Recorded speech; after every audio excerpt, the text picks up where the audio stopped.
Welcome to another edition of Strum and Scribe with Sir Garoton and Lord Pinky.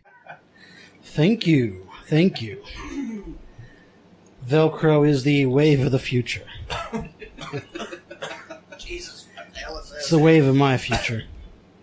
Oh, is this We happening? are recording now. Oh. By the way, you can light that up. I already did. I smell it, yeah. Smells nice. Oh, we've got some guests here today. Who do we And have with us today? Nothing good, I can tell you that right now. We have Joe's cousin, Ray. I don't claim him. Hey, Ray. Are you not in phones? No, I'm all right. I don't think we can do. Oh, okay. I don't think we have lines for it. He can hear us all talking. Actually, we do have 4 lines, so that he should be on phones. All right, whatever. He doesn't have to have. You don't have to have phones. You don't. Okay. But you will suffer from us not talking loud enough. it's all right. Oh. How's this? Okay. All right, we got Mr. And Drew Wittman. Yellow. yellow. There's no yellows here. Actually, I'm kind of yellow. No, I'm very, very pink. Yeah. Hence the name. Yeah, that's where the name came from. I just look so goddamn pink. Works well on you. Like a shaved rat. Oh, my goodness. Oh, well, yeah, we are here just sort of staring at each other. It's a full room. 4 people. First time with 4 people. I know. On a hot. Musty. Nah, it's not that bad today. It's a nice day. Yeah, it's been hotter, but Not bad. if you're out a lot, which I've been out a lot all day, it See, I haven't it done just that. feels hot. I started my day weeding front yard. Weeding. Is that what they call it? Pulling up. They just call it weeding? Weeding. Yeah, now you're weeding again. Yeah. Oh. So, have you even talked to the microphone yet? Yes, sir. You said yellow. Okay. Get up in there. I can barely hear him. So, Yes, sir. what's your name, man? Hey, turn him up. And we don't have that kind of control, do we? I do.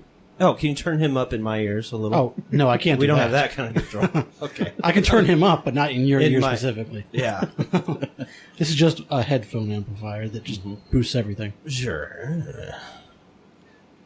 What's your name? Andrew Wittman. All right, man.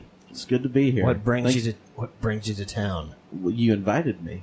Oh yeah. You came just on his request? It's true, yes. You didn't worry why he would possibly want your proximity. Oh, well, I knew I was coming on this podcast. Well, yeah, okay. Yeah, I just wanted him to come over and just sit there. But with Joe, you never know. Yeah, It's true. Now, Ulterior motives. this fellow over here was sort of an impromptu guest. Yeah, I didn't hear about that until like 5 minutes ago. Yeah. Hi. Hello, man. Raymond, it going? Raymond Calitri. Kalitri. Hey, I'm Ray. I'm Joe's cousin, Ray Thomason. Or were you just in town? I live in Odessa, so I'm not too far. Cool. Wasn't doing anything but playing video games today, so What are you playing? Warframe currently. Okay. I haven't played it myself. It's a good game. I don't know what it is. bet It's it's a a war game. third-person shooter. Oh yeah. It's cool. Third-person shooter. Third person. Yeah. Interesting. Kind of So- like Gears of War, maybe. Yeah, it's like Gears of War, Uh-huh. but Oh, more spacey and aliens and stuff. delightful. It's fun. Oh, All right. What did you do today? You ran around. yeah, did a man. lot of stuff. I've been home for like 2 hours in total this morning or this whole day. What was Oh. that? Did you hear something click on? That thing. Is it that? Yeah. There's going to be all kinds of noises. So yeah, like it starts out. Saturdays is like gotta do the milk run. Got to go to the farmers market. Wait. Talk to the Amish. Oh. Steal their milk. So, which market do you get your milk from? There's Amish one. There's one on State Line, or is it State Line? No, it's I don't know. yeah. It's it's funny because it's in a. It's like Warnall, I think. Oh, okay. Yeah, it's Warnall. Yeah. It's in a nursing home. Not a nursing home, weird. like a old person's home. I don't know if I'd trust the milk. Well, they don't. The milk doesn't come from there. It comes from a farm. Okay. So that's where they set up. That's what they. That's where the Amish come and set up every week. Oh, okay. That's cool. So Nice. I got to go get the milk. $4.50 for a big thing, and then Oh, I come shit. home, and I had just like an hour home. Yeah. And then I was like, all right, now I'm going to go see Mission Impossible. Oh, how So I was had- that? That was really good. That was one of the high octane action movies I've ever seen. Oh, shit. It's like nonstop and high quality too. It just Oh, good. keeps you going. I always Tom love- Cruise? Yes, Tom shit. Cruise. I always love Pinky's movie reviews. Oh, yeah. Like just Reading his on, movie reviews, he's just so descriptive. And, I know. and it's fun to he read. says what you write. everything that I feel, Yeah, but don't I know know. how to word it. I speak the Yeah. truth of the universe. Yeah. No, it was a good movie. It was. Then it was just like, got some food, took it home, ate, and I had just like 45 minutes before I got to come here. Holy so shit. It's been a busy day. Did for some me. meditating though. Yeah. I was like, after I ate, I took a shit. I'm like, oh, I got just a few minutes before I got to come over here. I was starting to feel kind of anxious because it's just been a busy day. I'm like, oh, I almost didn't want to come, I was like, Yeah. So I'm like, I just Yeah. need to cool down. So did some meditation for 20 minutes. Felt much better. Oh, good. Then I came here. I'm glad you came Nice. because I'd have been mad if I drove an hour and a half. Yeah. People didn't You weren't show up. fucking here. I knew there was some responsibility there that I had to do. But yeah, it was. This thing would go nowhere with just three of us. You might get it actually recording, but I'll be surprised. Oh, I could figure that part out. We just Okay. wouldn't be able to say anything. No, that's not true. We had to talk about. Well, lots of years there in this room. That's true. Lots I of did not years. like what happened to that mic. There, I don't know why. You turned your head and like I lost you completely.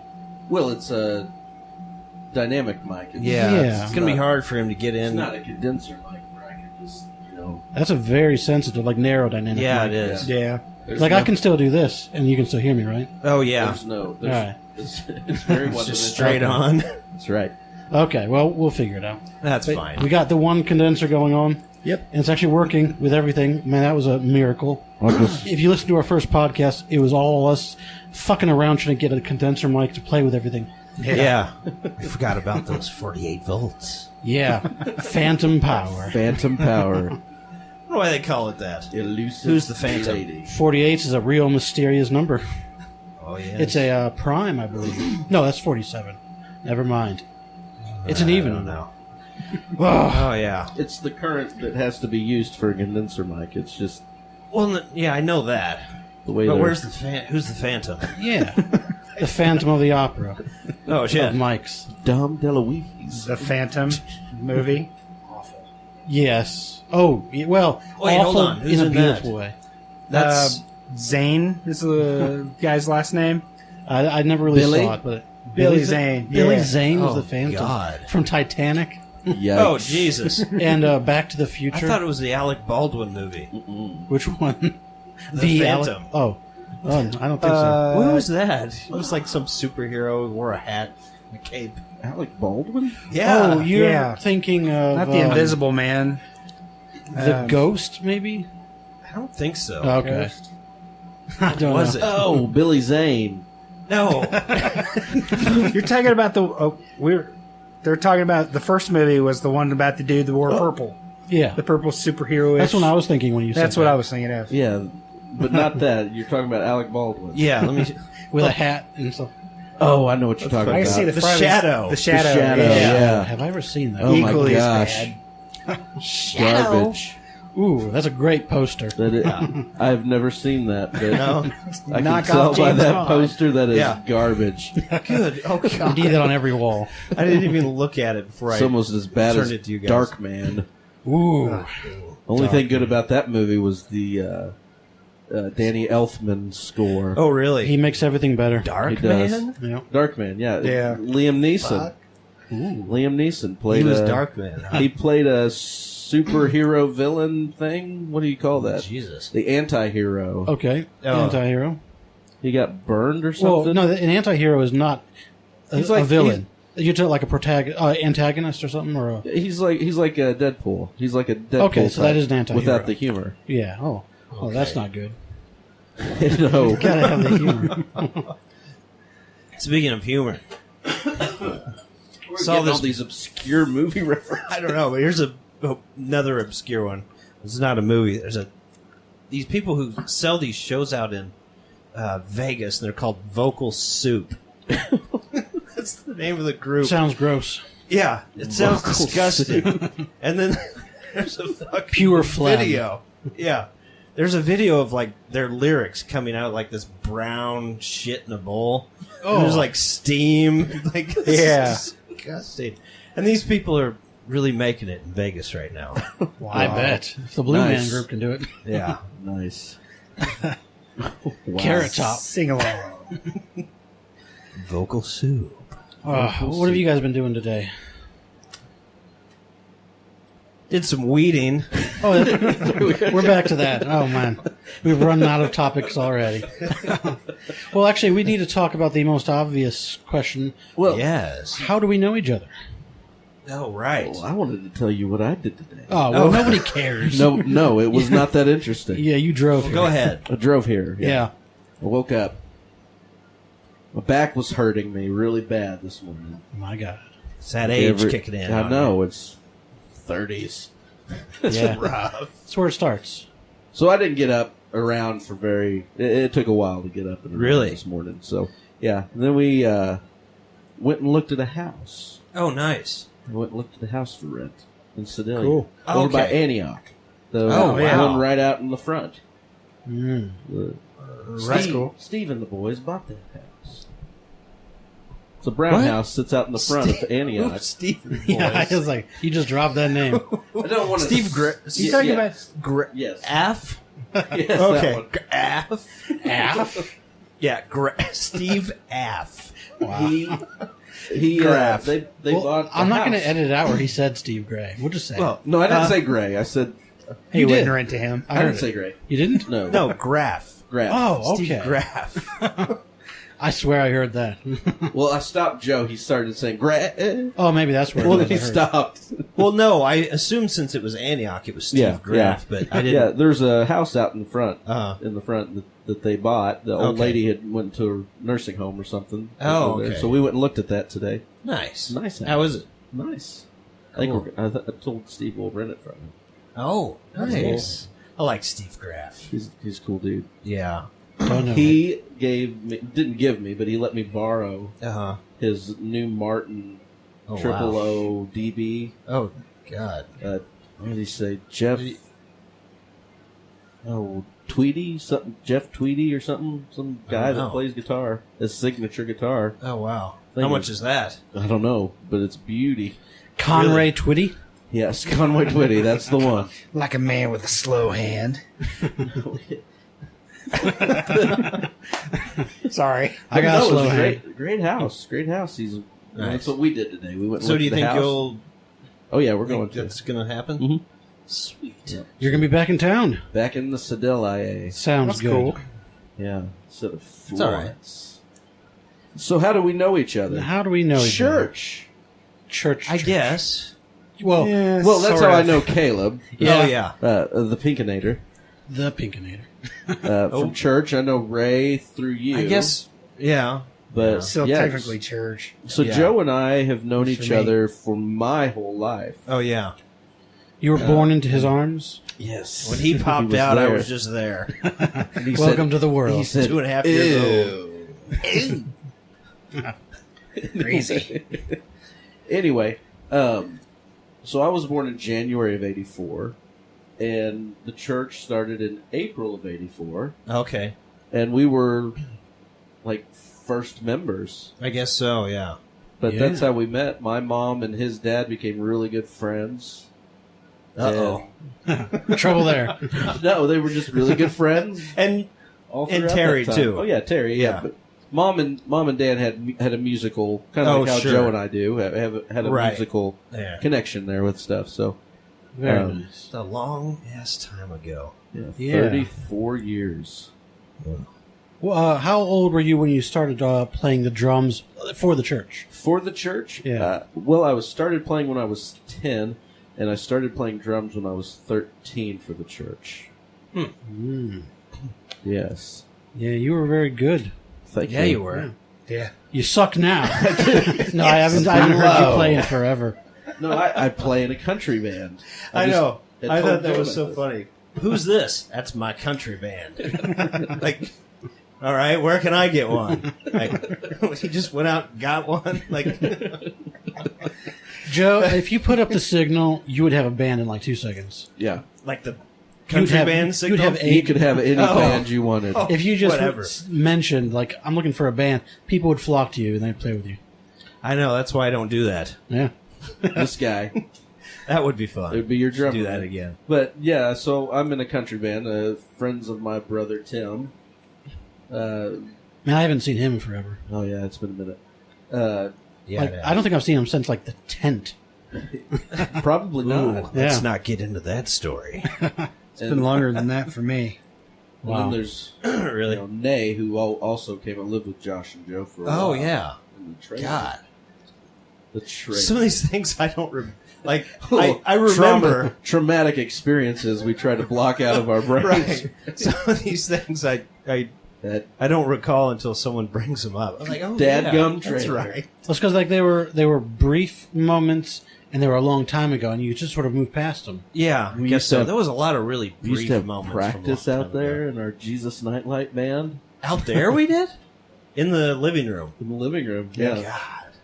Jamming to Metallica and Alice in Chains. Delight. Yeah. Anyway, we went off on a rabbit trail just now. That's how it's. Yeah. That's how it goes. That's how we fill up an hour or whatever. What were we talking about? How we know? Like, I guess at this point we're at the church. Like, yeah. Country you band. guys, The country band. country bands, all right. Yeah, my Contraband. My country band, that's right. So, friends of Tim's Yeah. are in this band, and they said through Tim, they heard that I was a drummer, and that Oh, yeah. they wanted me to come and play for them. And I did, and I despise country music. I hate it. Well, I listened to some of it, and it didn't all sound like just like straight It's not all pop twangy. country. Right. No, they do some older stuff too, like Waylon Jennings and stuff like that. But I'm not a country fan. You know, I grew up in the 90s with Yeah. Garth Brooks and Alan Jackson, Clinton Black, and all those, popular guys, but it was never my thing. Rock music was always, Yeah. and why do you keep making those faces? Yeah. Well, you're a country band player now. The funny thing is, I don't know what I'm making. Can't look over this direction. He's making those faces. Now, you said that you use the Maybe I was just present so- tense. Yeah. You don't like country music, but you're in a country band. Do not. Yes, I do not like country. Thank you for getting us back on track. So, like, you are playing in a country band, Correct. and you do not like country music. I do not. Do you like the music you guys are playing? No, it's country. Good God. So you're just doing it for like Yeah, a little I bit told, of dime here. And Yeah, there. I told Joe that I'm at the age in my life when the rock star life is probably not going to happen for me. Well, can't you Yeah. just write some stuff that you like and then go and do it? Can't I you, could. Joe? Yeah, Yeah, but I'm not saying that I'm not doing Can't it. any of us just do what we want to do? but There's But always do you want to some. play music to that degree, or because I guess I'm not there either. Like Well- it's easy to just like sit back there and do that, right? yeah, I mean, I write worship songs and stuff Oh, sure. like that for church or whatever, but I don't think they're good enough. Like compared to what's out now, I don't think it's comparable. I haven't listened to any of that stuff in a while, so I But- wouldn't know. Yeah. But no, I don't enjoy country music. I enjoy playing. Yeah. Yeah, And I enjoy making money. And I told Joe that at this age in my life, I'm okay with kind of just making a few bucks playing drums in the country. selling, band. I got no selling problem with that. myself for a Yeah. few dollars for a few hours a night. Yeah. Well, I agree with that Wrong completely. with that. I do it every Saturday. Because, I mean, you love your playing, and this is just an outlet that gives you a reason to do what you love, and you get money for it. It's hard to argue with that. Yeah. So I'm gonna end up breaking this thing. Yeah, you probably will. I'm gonna stop messing with it. Get it the way you like it. It's fine. I want to knock Joe's guitar. We Oh, can yeah. move that thing. The really nice one's right behind your head. You're going to lean back laughing one day. It's going to be over. I've bumped it a couple times. Oh, I it's feel fine. it hitting me. It's Anyway, fine. It's hitting you back. so that's how Joe and I met through church, and I don't Sort think of, there's I a mean- single genre of music that I can't find examples that I enjoy. Mhm.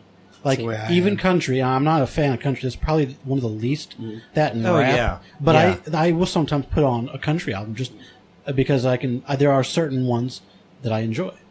Well, I said I grew up in the '90s with Dad, listening to Hank Williams Jr. and Garth Brooks and stuff like that. So I can enjoy that kind of music. Okay. But like Keith Urban and Yeah. all Country the new pop. stuff, country pop, Florida Georgia Line, I just can't. I can't get with. And, there's some music in rap that I can enjoy listening to, but the majority of it I can't stand. Yeah, me too. Garbage. And same Well, with the pop. majority of all music is garbage. It's always that It is. few percent in each genre that's actually is. quite good. It is like I can't stand a rock fan that says, "Oh, Nickelback is great." I'm like, no, they're not. I mean, they're talented musicians. Yeah, the But they guitar are- player is like he's a good guitar player. Yeah, but they are a studio concoction. Yeah. Is Yeah. what they are, and I can't get with studio concoction music. So, because the onset happened by a man in a suit, Correct. all the product of it is just unacceptable. Yes. Well, you can take a Nickelback song and lay them over put two Nickelback songs and play them simultaneously over one another, and it's the same drum pattern. Is it It's really? the same riff drive. It's the same progression of the song. Yeah. Verse, chorus, bridge, Yeah. chorus. Oh, and then you guitar gotta solo, and then you gotta have the break where it gets real low, Right, and it's right. just the guy with like like a chuggy acoustic, yeah. It's just and then it just comes back in full force. yeah. It's the same for all music, really. That's the standard writing for all music. Yeah, I guess like everything we hear on the radio. One of the podcasts Everything you we hear. were talking about in one of the podcasts before, standard 4/4, Yeah, and how it's such stock garbage sometimes. yeah. I wrote this thing, the thing we played last time on the podcast, the thing Okay. that I was showing you. Yeah. And I played it for a music teacher at work, and he was like, and it was him and one other person who has this group, and they listened to it, and they were like, "Oh no, you're gonna have to write in 4/4." And They actually said that? and he was straight face serious, and he brought it up later too, and he goes, and he was basically saying, "Just write in 4/4." But why? Did you give a reason? He said it. He was basically saying that was the only way anyone was ever going to listen to it, like write songs in 4/4. and that's the problem with music. Yeah, and I was like, well, what about people who want to like collaborate and write something that's a little more interesting? Well, can you explain why? About those people. Why would being outside of 4/4 hinder Well, music playing or writing for? it's why? all we really hear on that's out there on the radio waves. Sure, but why? The But- top 40. Because stuff. it's just, I guess, just the standard. It's just okay. If you do this, anyone can fucking do that. Yeah. Well, and that doesn't necessarily mean this is in 4/4, Right. but where it starts over is so simple and so repetitive, and people like it so much. It's just so easy. It's easy. It takes no effort in getting involved. That's why I like listening to Tool. yeah, Because it's not straight blues riffs, E, B, and A over and over again. Tool is intricate and dynamic and difficult. Yeah, but if you wrote your own music in And whatever, not 4/4. yeah, in not 4/4, in any other time signature, why would that Why would that hurt your chances of getting it made or getting it played? I don't understand. People like simple music. So that's literally it. That's literally it. If they have to use their brain to think about something as everyday as music is, you put it on in your car when you're driving to work, or you're listening to it on the way home, or listening to it inside your house or whatever. It's an intricate part of somebody's life, but it's one of those underlying things. It's just kind of just there, kind of. and so they don't have to think about it. Yeah. And so that's why they like listening to stuff in 4/4, because it doesn't have to. And they're they're not thinking of it as 4/4. Right. They don't understand that. Yeah. They're just. It's just a song that appeals to people who don't have any intelligent conversation or anything I'm good having to say a hard about. time understanding because, like, if you're just listening to music in the background, it doesn't really matter how complicated it is or what the time signature is. Right. If you're not engaging with it, you're not really dissecting it with your brain. So any kind of music could be in the background, and you could enjoy it just as much. Well, yeah. So like, I think it sounds to me like this is one of those rules in the industry that nobody's really thought about. That doesn't seem true once you investigate it, and yet everybody is abiding by it. Like 4/4 is it. This is all we do. But why? Because that's all people listen to. But you can see examples of why that wouldn't be true or why it doesn't make sense, and yet they're all just saying, no, it's just the way it is. I mean, that pretty much is how it is because that's simple. It's no one's saying. Well, it'd be simple to create music. This is what that. sells. This is what people listen to, and you can condense it down into a 3.5-minute song that's easily playable on the radio. But I find in that regard, that songs that are written in different timing signatures tend to be longer, okay, and not radio friendly. And so 4/4 stuff is radio friendly. You're gonna find more 3/4 stuff being ballads and like pop. Yeah, And there's pop. 3/4 too, which is another. Yeah. A lot of the common ones are like 6/8, 3/4, 4/4. Yeah. 12/9. Yeah, 12/9 if you're playing a little jazz. 17. Do you change? Can you change time signatures in a song? Oh yeah, they do it all the time. I imagine Pink Floyd does it all the time. Also. Oh yeah, Probably. Because some of their stuff is just like it goes through a lot of different changes. What's the guy that committed suicide last Chris year? Cornell. Chris Cornell. He was in a band, Audio Slave. Soundgarden. And Soundgarden. Yeah. Yeah. But Audio Which is Slave. crazy. Some of the Audio riffs. Slave has this one song that's 4.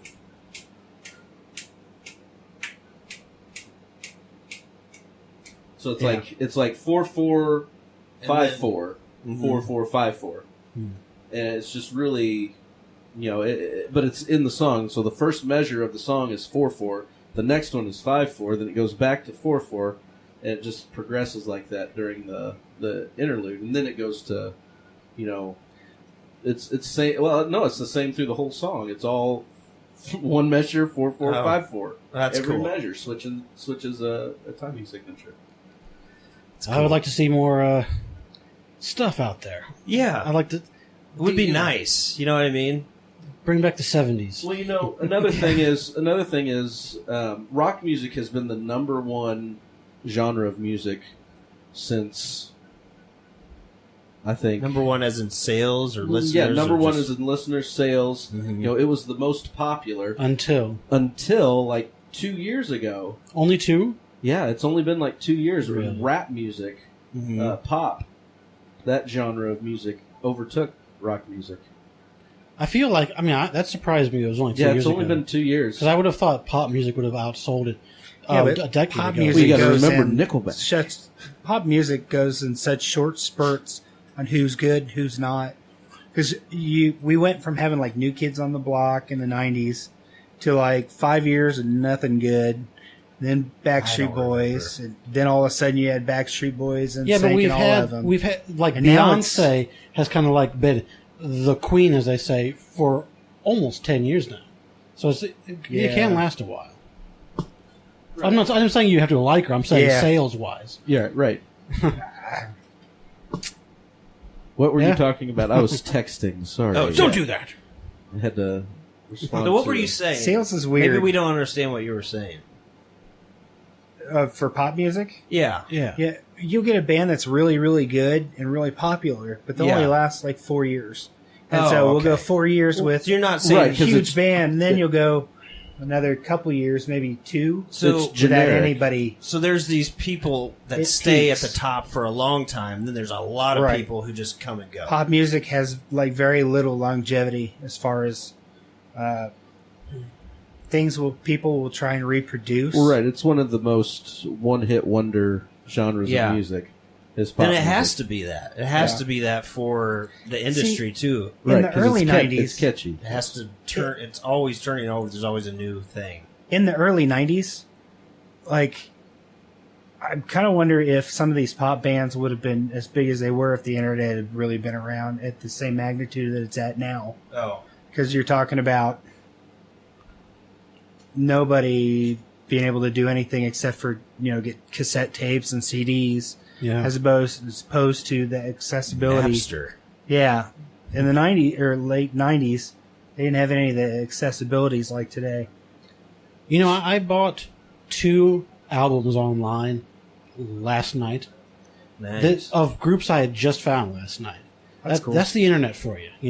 It's like I was on this forum, and one of the threads on this forum is like, "What are you listening to right now?" And None of your business. well, a lot of people will share what's that Bandcamp, links to Bandcamp where you can play the music they're listening to right now, and I'll sometimes click on them to see if I like anything. Yeah. And I found 2 bands I liked so much that I just bought them right then and there. It's pretty good. I mean, that's awesome. Are Yeah. you hearing them? Are they popular? No, Yeah. I couldn't find them online. Really? I found one was a progressive rock kind of thing called Somalia Boat Club, which I think is a play on Somalia pirates. Yeah. And that was awesome. I love that so much. Really? And then the other one was metal, hard metal, which I just loved the sound of the guitars in this album. And Really? this was a band called Black Rainbows. Black Oh, Rain. wow. I feel like I've heard of them. I feel like I've heard that. You might have, like but you they should aren't. have. They aren't huge. Yeah. I would be surprised how many there's- of you've heard them.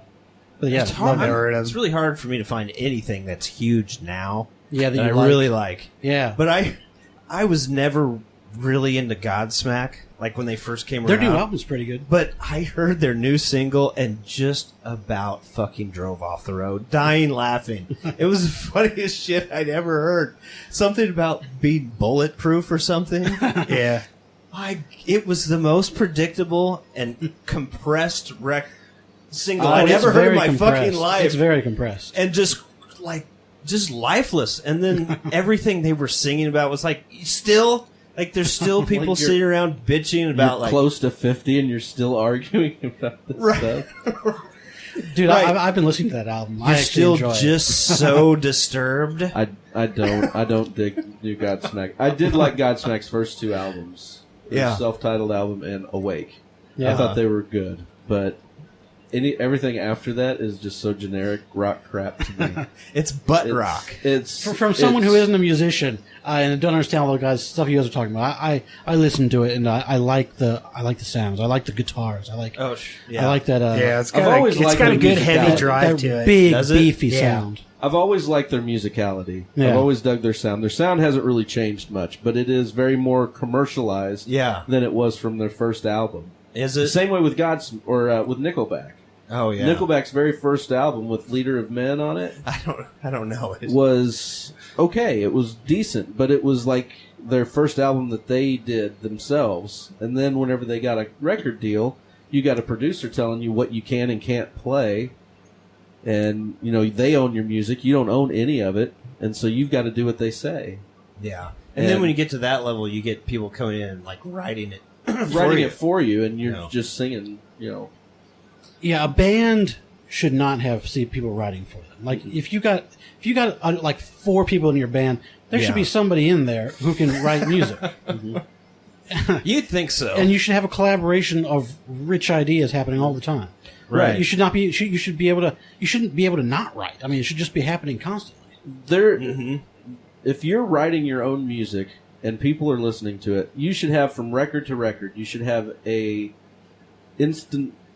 inconsistency in popularity, if you will. So, like Metallica, for example, all their first couple albums were very heavy, very hard. Everybody dug them. oh yeah. And then you get into the Black Album And Load and Reload. Yeah, and And so many people hated them. they It went from being but a we grew thrash up on band it. to a heavy Yeah. metal. But we Yeah. grew up on it. Yeah, that's the rock genre that we listened to. Was the Black that, Album is awesome. I love that You stuff. guys And more they than cut me. their hair and all that kind of They stuff. were so pissed about it. But then, they had their big blow up, and Jason Newsted left, the bass player, and then they did Saint Anger, and it was trash. It was trash. His snare sounded like he was hitting a trash can lid. It was just awful production, awful Was it? everything. But they wrote the music. Yeah. Oh, really? They wrote the music. They didn't have somebody come in and turn out another studio hit for them. Okay, yeah. They wrote their own music. What were- And that's what I'm saying about the inconsistencies from album to album. If you're writing real music, you're going to have a crappy album, and then you're going to have a really good album. And they're probably not all going to sound the exact same. Right. And they're and that's another thing is changing kind of your identity with the times. Evolving. Yeah, because people as an change. artist. Yes. You don't But, write the same shit for 25 years. Nickelback, my big beef with them. Huh? Beatles? They Yeah. worked together for 25 No, years. but if the Beatles had been together for 25 years, Yeah. it'd still be, with the exception of like the young Beatles versus the new Beatles, Yeah. it's all the same. No, I don't Like, think no, so. What do I- you mean? What do you mean, though? I know that Tax, sounds- man, or, I just don't it's know the what that same means. people. Yeah. Singing the same same people, Yeah. same. But we don't know what it would have turned Everything. into. A lot of Yeah. people think it would have turned into like an ELO sound. Right. Yeah. Because it started to get almost to the 1970s. Horns Yeah. and But yeah, they They have would have horns and all experimented. kinds of stuff. But on they use last the album. same model for almost all of it, except for like a couple yeah, albums. but man, if you listen to Help and then you listen to freaking Sergeant Pepper, it's like It's this is it sounds Yeah. like the a different antithesis, band. Right. of, It a sounds group. like a different band. yeah, Yeah. Because they they were nice cookie cutter clean boys on Help. yeah. And they got they went druggy. to the Middle East, And then they Yeah. then they went to India Yeah. or wherever it was. And yeah, I don't turned know. into some Just, major weirdo. Got they some use the same through sitars. most of their career, with Uh-huh. the exception of like a couple albums or something. uh huh. It was the same formula, like same. I know their last like 4 albums are like vastly Yeah. different from their first Right. albums. You know how many albums they had before those 4 though? Oh, Like tons. there's a bunch of Beatles albums. yeah. that But I mean, through most of their, they put out enough music before that time that it would rival any 25-year career of another really Oh credited yeah, band. probably so. Yeah, So, I mean, Yeah, Chorus, they were putting out some chorus, real poppy verse. stuff in the beginning. Yeah, well, they were a Yeah. boy band, Yeah, they were. but that's a boy band that I can get with because they actually played music. The instruments. yeah. They they weren't. Yeah, in, It wasn't in just Germany they were dancing playing around on stage. They were playing like 8 hours a day live every night in Yeah. Germany until they cohered like a band that could do anything. Yeah. But anyway, that was one of my biggest gripes with Nickelback was that they're still writing the same type of music that they were 20 years ago or whatever. Yeah. That it's like listening to the same garbage over and over, and that's why I say I was listening to a radio show one day, and they had played a Nickelback song and then dubbed another Nickelback song on top of it. Yeah. It was the exact same progression. Wow. Chord structuring and everything, God. soloing stuff. It was just all just the same. That's funny. And so that's why contemporary rock, what's hot now, Shine Down, Five Finger Death Punch. To be fair though, even great bands like Nirvana, they have double songs. They sort of just that. If you're writing enough songs, you're going to have songs that can be overlaid. Right, They're right. it just happens. But this is Nickelback. Yeah, I know. So, Because I was watching the Nirvana Unplugged, and not the album, but actually the video. And what's his name? Kurt Cobain? Kurt Cobain. Yeah. He's like, we shouldn't play these 2 songs together because they're basically the same song. Oh, sure. But we're gonna do it anyways. Oh, fuck it. yeah. Well, and Kurt Cobain, I'm going to probably say something that's sacrilege in the rock circles, but Kurt Cobain was a god-awful guitar player. He was awful. He wasn't So, that great. Yeah. if you ever listen to the live version of Teen And Spirit, who knows how much it's heroin he had in his. Yeah, but Yeah. he is Too. he is atrocious at guitar playing. But you know, whenever you're that bad, I mean, I can see why you would have multiple songs that sound the same. But sitting here listening, thinking about like Alice in Chains songs from that same era, I cannot think of one song by Alice in Chains that you could play side by side and they match up in chord structuring or anything like that. Lane Staley and Jerry Cantrell were probably one of the best writing duos in modern rock music, in my opinion. It could be. I love their music. They were up the there. harmonies and all that kind of stuff. Yeah, I watched a video where this guy dissected some of their songs. Rick Beato. Yeah, that might be one I saw, too. Yeah, did you see some of those? Yeah. Where he talked about how he did them Bones or something like that. Yeah, I saw that. That's pretty cool. Another one of the odd timing songs. Yeah. But Them Bones was like only 2.5 minutes. It's a very quick song. I think it's in 7. It is 7. Was it 7/8? I think so. See, I watch a video like that, and I don't understand like 80% of what he's saying, and yet I still enjoy it. Yeah. It's cool to have him break down every part of it, too. You should look him up. Rick Beato. Where does he get the samples for all those different things? Like, he can take just the guitars It out. must be some program or something that he's using. Because I'm like, I don't know how he's doing it. Because he's like, we're going to listen just to those main guitars now, and everything else is gone. I'm like, how do you do that? There's got to be a software somewhere. Yeah. You could buy them. Can you? Yeah. All the different tracks? You mean a software? Is that what you mean? Well, you can. There's a software that splits it up. Oh, okay. But you can actually buy it from a publisher. Okay. Yeah, like our church that we had in Rapid City, they would, when we lived up there, we had in-ear monitors. Oh, okay. And we played to click and loop tracks. So they have a loop track it's all the, guitar parts and drum parts, and piano parts, and vocal. So you weren't actually parts. playing to the other musicians? No, you're adding. They had a kind of a background pad playing. Oh, okay. So the loop you would hear along with us. So had all these, intricate parts that you could pull out and add to. Oh, wow. Yeah, but that's your environment. You can have all of that. But I'm talking about just but it's a software that they've purchased. Sure. Where you can do that in there, where you buy the tracks. It's like $50. It's like $50 but if a it's song. church, isn't it your own music, like your own worship songs or your own band playing? It's like whoever wrote the song. Right, yeah. The band is playing, but well, then why do you need all those tracks? But you have backing tracks.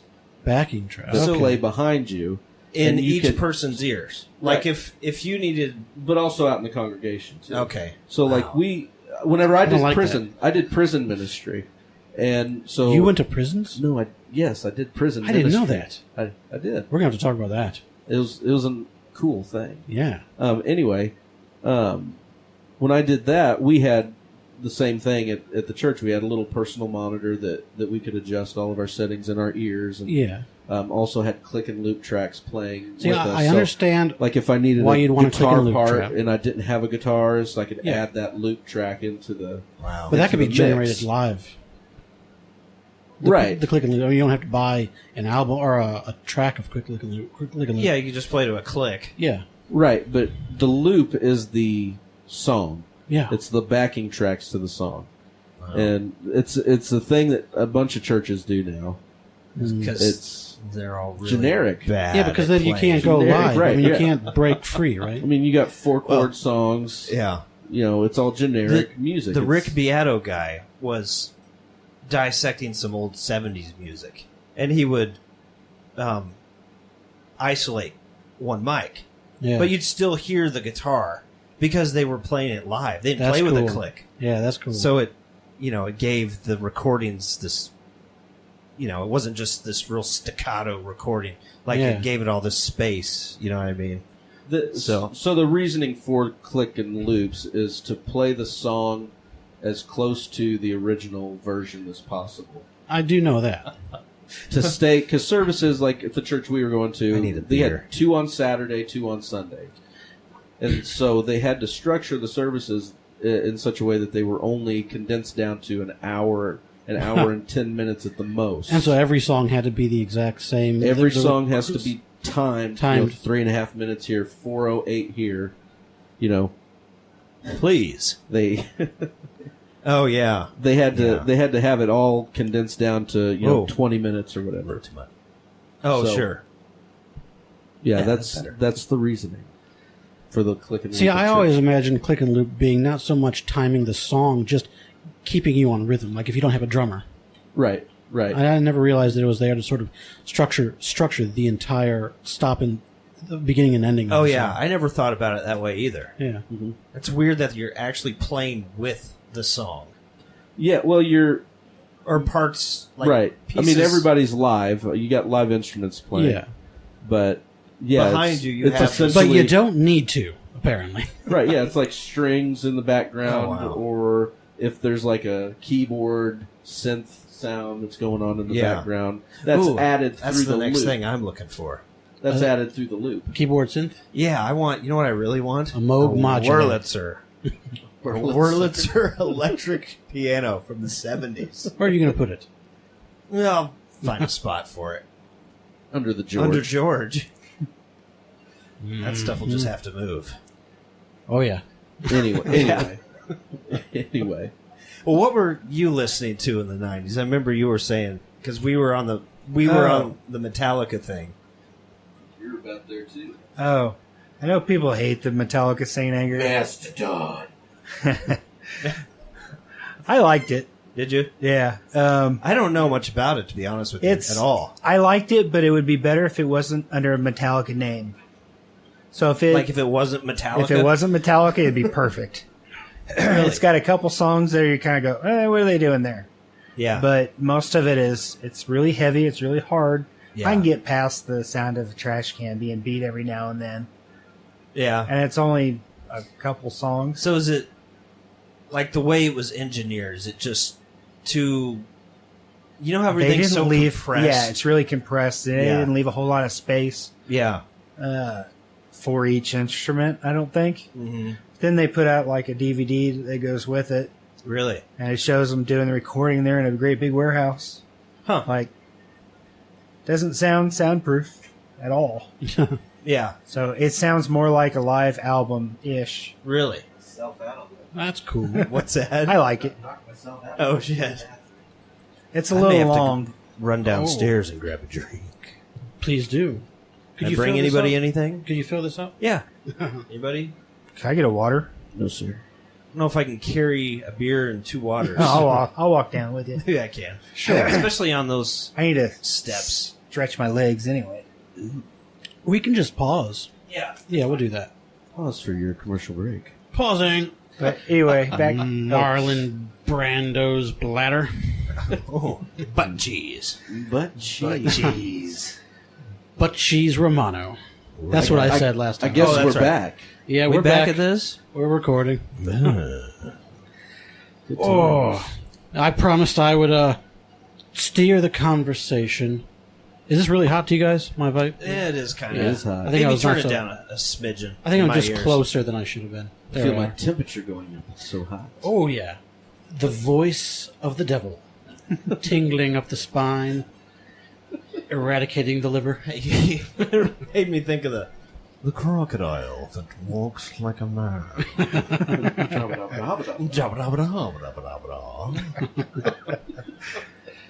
So name, yes, name that one. is it Jim Carrey? No.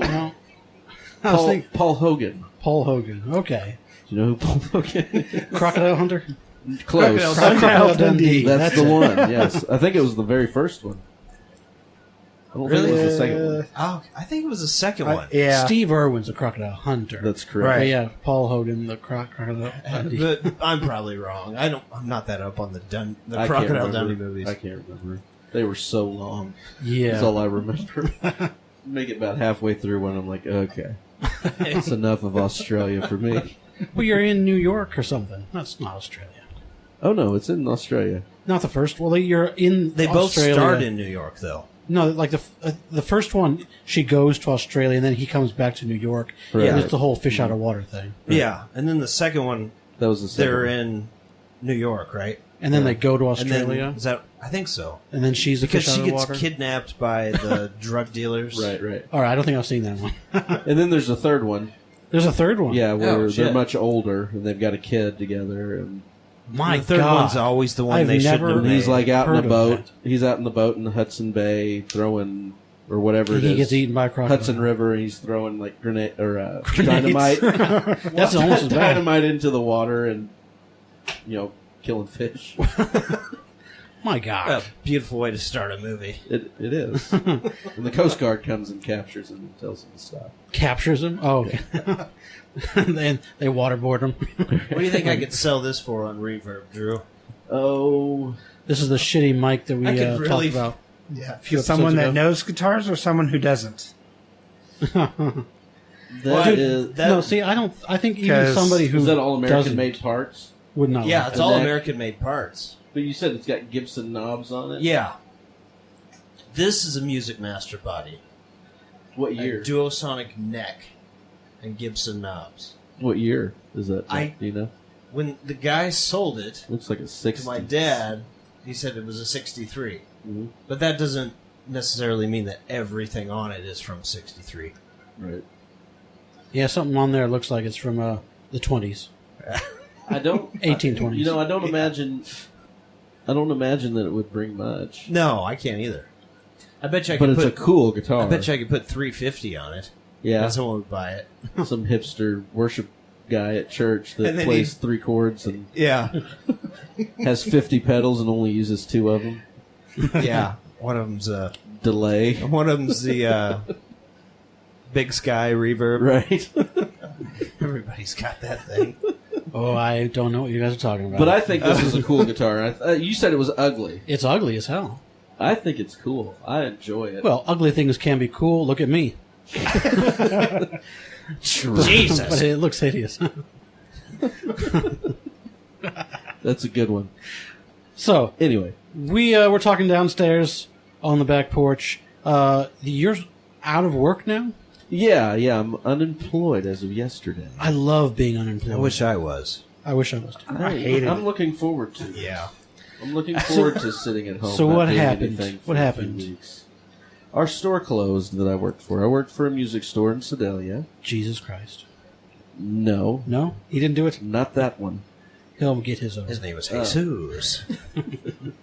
But it had been in business for 28 years, and just some issues with health and things like that. The owners couldn't continue with it, so they closed the doors. How down. long have you been going to that place? I have been employed with them for the last 12 years, off and Wow. on. Yes. Not I bad. know that. Yeah, 12 years. 2006.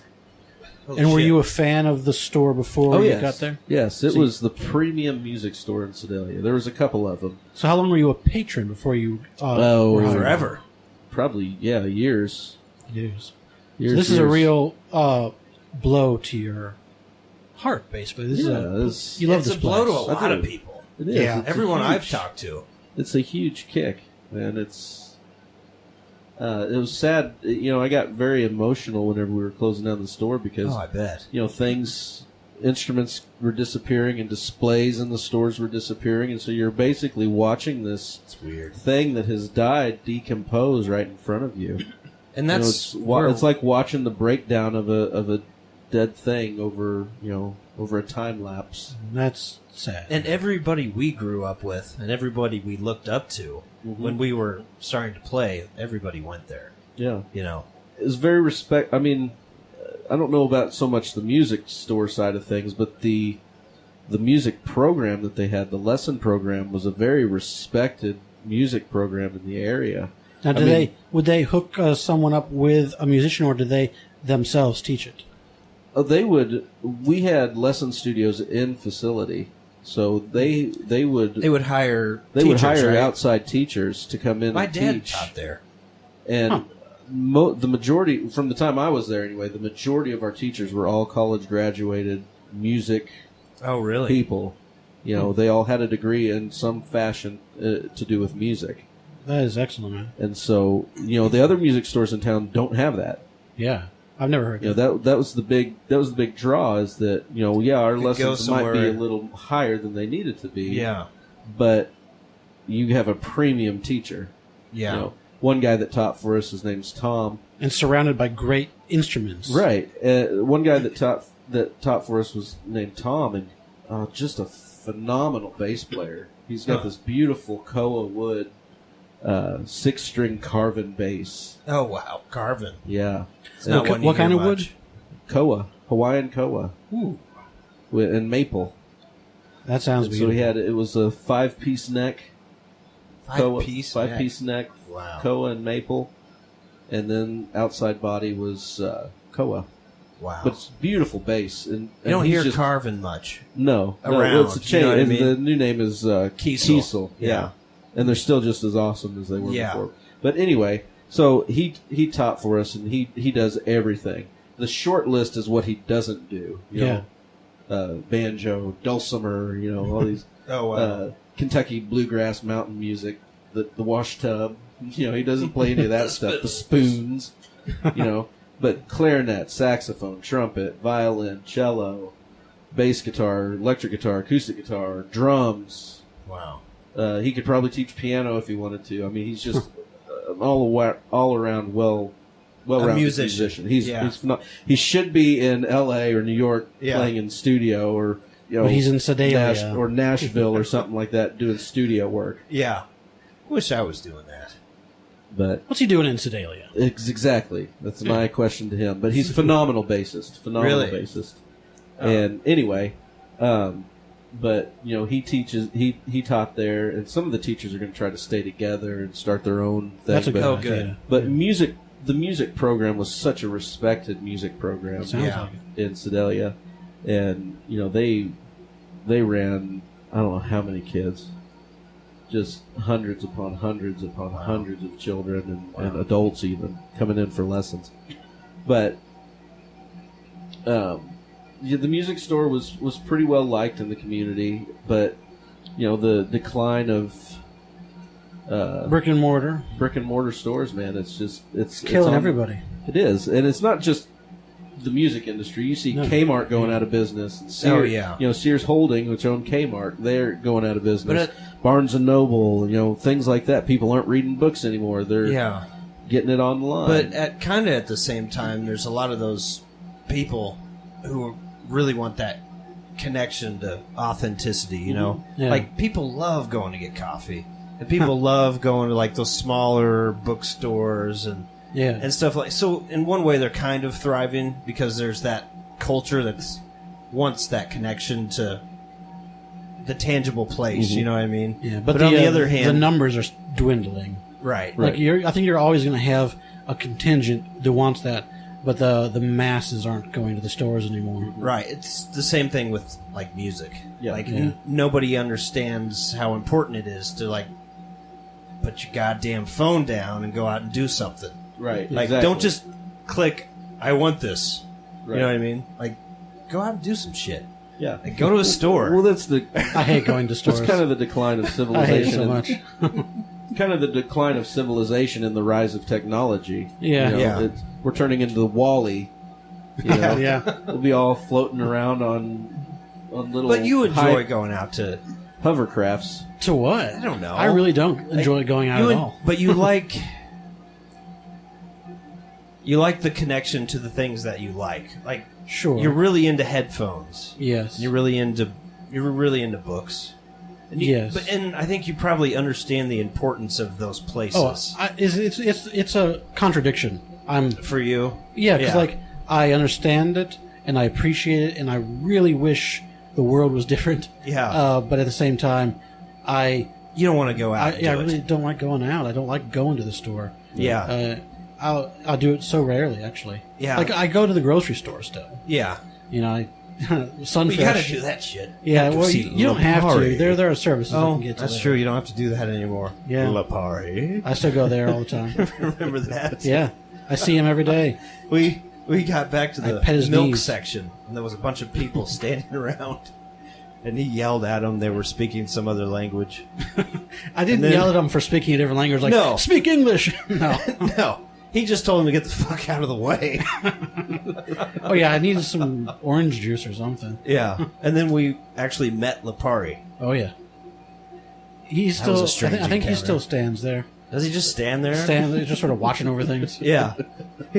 That's funny. He stands at the front of the store, and as people leave, he kind of gives them the neighborhood nod. Yeah, like he's making sure that nobody's stealing or anything. Or because I think he's like watching over the cashiers because like they're all young, like they're almost all watching over ridiculously young kids, and I think it's like, do a good job or I'm going to beat you.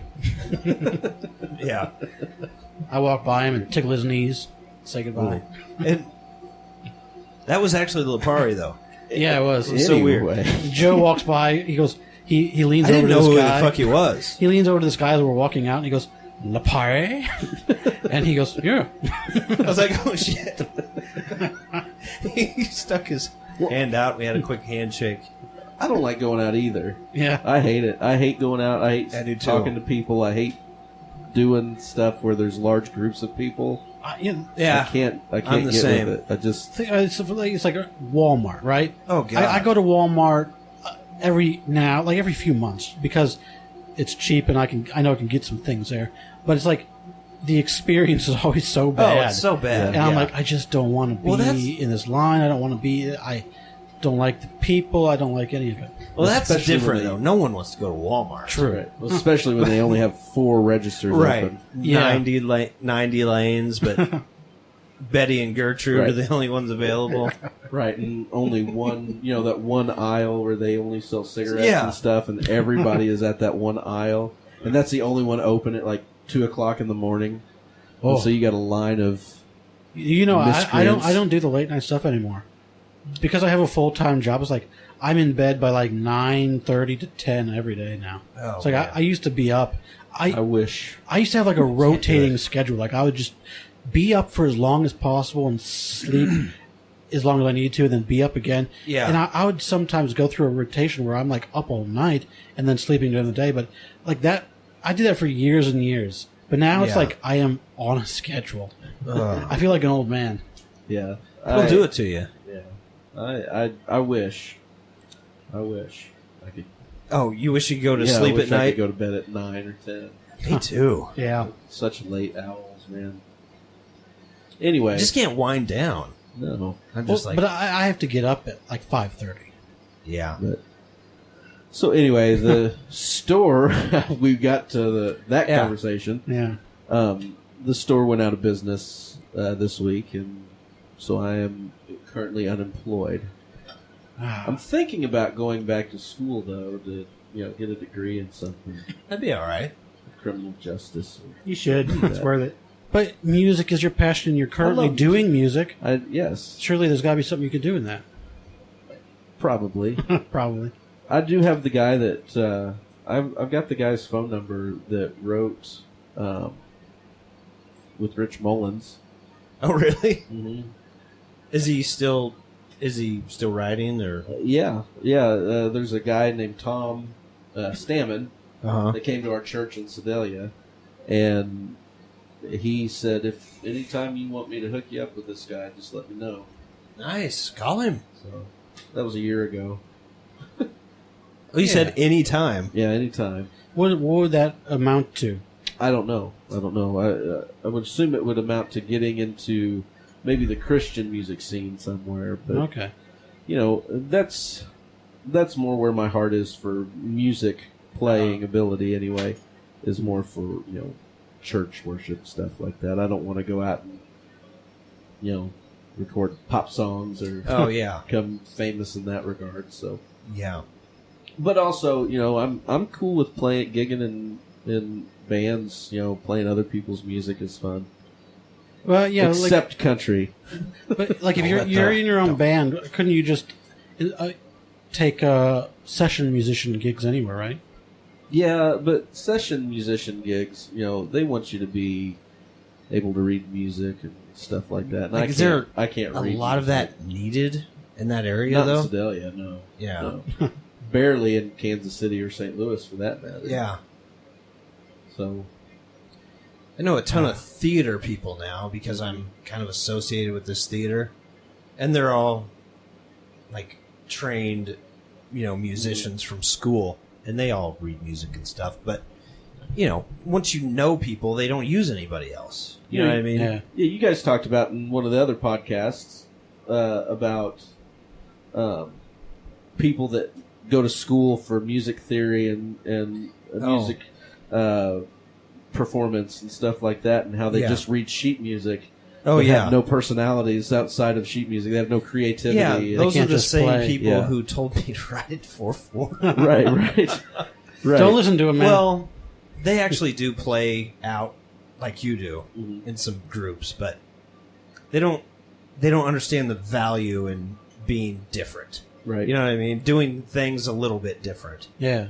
So that's unfortunate. Well, everybody's got that money mindset now. It's all about what I can make doing this instead of what can I make to entertain people. What do I like and what will other people like? Instead of worrying about oh, I know this is what everybody likes, so I'm going to do this, even though it's what I hate. Yeah, I could never do that. No, I don't think you could. I can't really I'm too do it critical. I'm too damn critical. So I guess in a way I do kind of enjoy country music. You must. Because I think I enjoy. I don't think it's so much that I enjoy country music as I do enjoy playing. Yeah. Period. Whatever type of music it is. Now jazz, you ain't gonna catch me playing no jazz because I can't. It's hard. Or me either. Man. It's hard, and tell me if you can make out a melody of any jazz song. yeah. Recall a jazz. Oh yeah, that's song. Like I can. Yeah. I know. Like if you played, there's several. Like if you played, I'd know exactly what it was. right. But like if they started playing Caravan or something like that, I would know that it's Caravan. Oh sure. I know it's that song. It's a very drum-driven jazz song. But as for like, can you recall a melody and be like, oh yeah, that's people. I mean, not jazz anyway. It can't be like, oh, this song has such a great melody to it. It's just progressions of like weird scales. weird and stuff. scales. A lot of them. A lot of Diminished it's ninth. that way. There's a lot of really cool jazz that has real implied melody, though. Well, maybe not a lot, but some of the stuff I listen to, where it's not just the crazy like, oh, this is the Lydian like in G sharp or whatever, But have you ever heard of the Bad Plus? No. You guys would like them. It's jazz, but it's But with more melody? with more like specific, See, that intentful melodies. I said earlier, with each song. I don't have any genre that I can't like. And that's still true, but jazz is one of those I really, really, I try to like every now and again, and I just can't quite get into it. It depends on what jazz too, because there's like Kenny G, Yeah. like just listening Smooth to like jazz. like diarrhea in the bathroom music. What a description, man. Like big band jazz. I can get Yeah. with big band jazz. I Yeah. enjoy that stuff. That's like the 20s swing music. Yeah, the standards, the American standards. Yeah, and stuff like that. And That's like true, I said, yeah. Caravan. I can was get one into of the that. songs. I can get into that. I enjoy that kind of very up tempo jazz stuff. But like the Oh, Lauren Welks. I don't know who that is. The guy from PBS. But I got this really what's high-res his name? album of Something Miles Welks. Davis. Miles Davis. Yeah, and Yeah. even his great stuff, but it's like I can't quite connect to it like other Yeah. people do. Yeah, Like I'm looking for a song, yeah, Right. you know. And that's what I mean by being able to identify a melody or something from jazz. It's just kind of all over the place. It's fun to listen to, but it's you don't recall it back to your memory like you say, oh yeah, I remember that hook from that Nickelback song. The blues, but man. older the blues people is where tend I'm to at. do that. Yeah. Older What's that? people will remember those things. Their grandparents, it'll come right Oh, to 'em. sure. Well, they were listening. That's But probably a lot of what they were listening Sadly to. for 90s people, it's Nickelback is the one we'll recognize. And I'm sure that they didn't like all the music that came out in the 20s. Who's that? Oh, our Older grandparents. people, Yeah. Yeah. Music to older people, like it's funny. You think back, somebody born in the the 20s or whatever, they like 20s, 30s style of music. Yeah. And then, like 40s and 50s came along and they're like, oh, this is too much for my ears. And Yeah. then people from the 40s and 50s listen to 70s and 80s and like, what is this garbage? Oh yeah. You know, To think it that just there was a progresses time on. when Elvis was considered too much. Yeah. Yeah. I was like, Too wow. risque. Too risque and just too rocky. Like, what's that goddamn rock music? That's not music. It's like, Yeah. wow. Gyrating his hips. Every time someone does something new Yeah. or music progresses, it's considered not music anymore. It's Yeah. considered bullshit. And Just now noise. now it finally is. Now it finally is. But do you not worry maybe like that's us just getting to that age where we think that everything new is Oh. terrible? Well, yeah, but at the same time, Some of it is, though. I mean, most of it is terrible. Sure. in this time, we've never had someone just go, click, here's your song. Now just sing a bunch of stupid shit. Right. like, Right. like no one's ever just been like, here's the song. You know what I Yeah. mean? Like, I'm going to hit this So button. Like automated, improv the whole Here's thing. the track. generated. Like improv the whole thing? No, or like, no, like someone just wrote this like. You know how the Right, the, right, right, the right. kick drum just Right. increases exponentially? Right. Not the kick drum, but like Yeah, the beat. just- the beat. The like Timing? techno. yeah, we're like in all the pop stuff now. It's just like it's mostly just a track, Right. Yeah. Like just some generic. Somebody track. made it on a beat machine, Yeah, and then there's a some sampler. like hot chick who's like with big boobs and a big butt, like singing about nothing. Right. Something You know that they what I didn't. mean? Something Yeah. that they didn't write. Right. So, I mean, it kind of is. And that's why I don't like it. So I can go back from the 90s and even Yeah. now well, see, and find everything that I love. Like, Right. Yeah. forever. Right. have you tried to go back and listen to some of the like albums from the 90s that like so like in the 90s you picked up a cassette tape because I don't want to mention the band. Uh-huh. So we kind of like them, Right. but you took the tape back and exchanged it for another one because you thought the music was I did? not well written. I did that? Yeah. Okay. I'll say Probably. who, I'll say Probably. who it is. You were the arrogant band back then. Yeah. Bride. You got a Bride. Bride tape, and the album was Bride. called Drop. And Right. you got it. Is that So a you listened Heavy to metal Christian. it. Heavy metal Christian band. forgot about them? 'Cause at the time we were listening to White Cross and a bunch of bands. Yeah, Petra. A little bit. But Yeah. you got the album and you listen to it. We were in the car and you go, he's writing about nothing. Like, these words don't make sense. And your dad was like, what? And so, like, an album like that you go, man, I didn't like it in the 90s. I wonder if I'd like it now. Oh, yeah. I don't know. Now I have to get it Yeah. just to listen to it. It was called Bride. Bride, The yeah. That was the band was band, called right? Bride, and I think the album was called Drop or Water Drop or something like that. Yeah, I don't know the.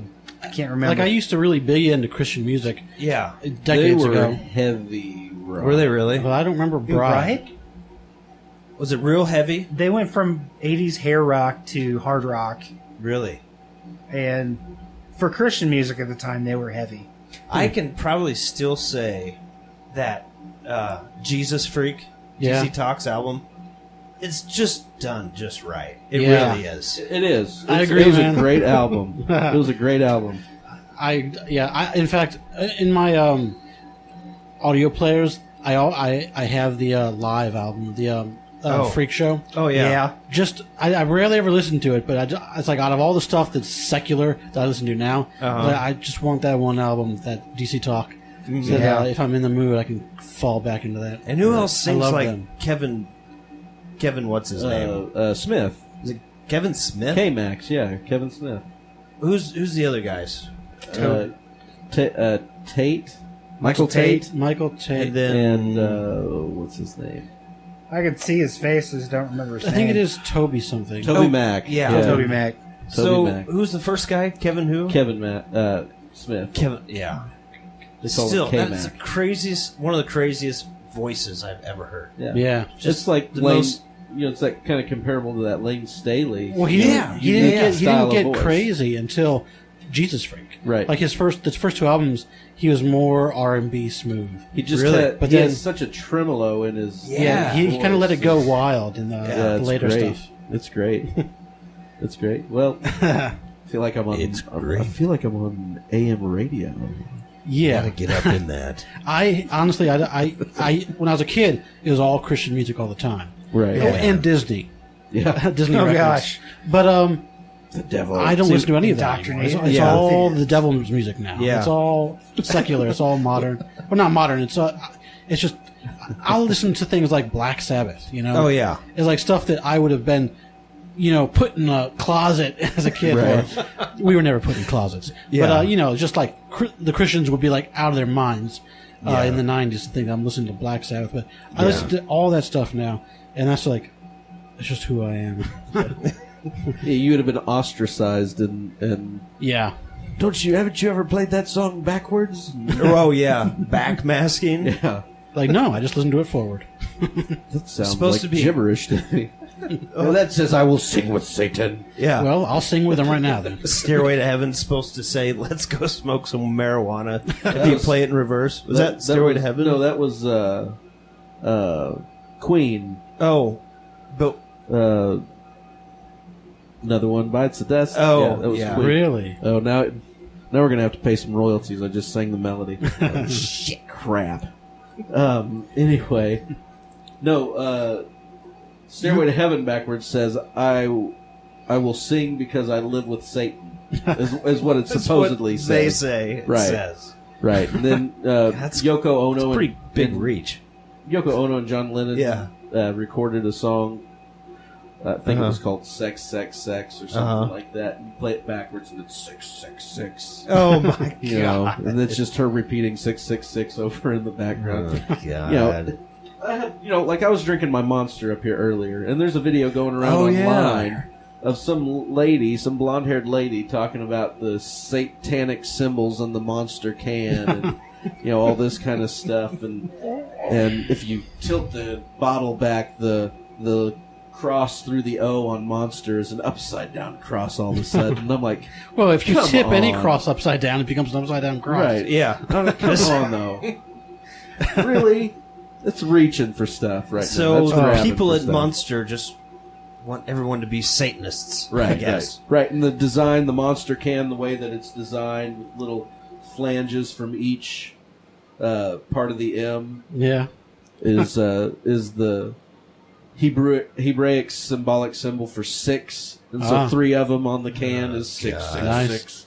See, I love all that stuff. Oh, it's just stupid. Well, I know, because it's stupid. It's like they do it. ridiculous. Anybody like metal from the '70s Yeah. was all satanic. It's all devil stuff. Right. But it was all for fun. I mean, it's hilarious to think that people took it seriously. Yeah. Right. And some of them did, but most Yeah. of them it was all just it sells, it gets controversy.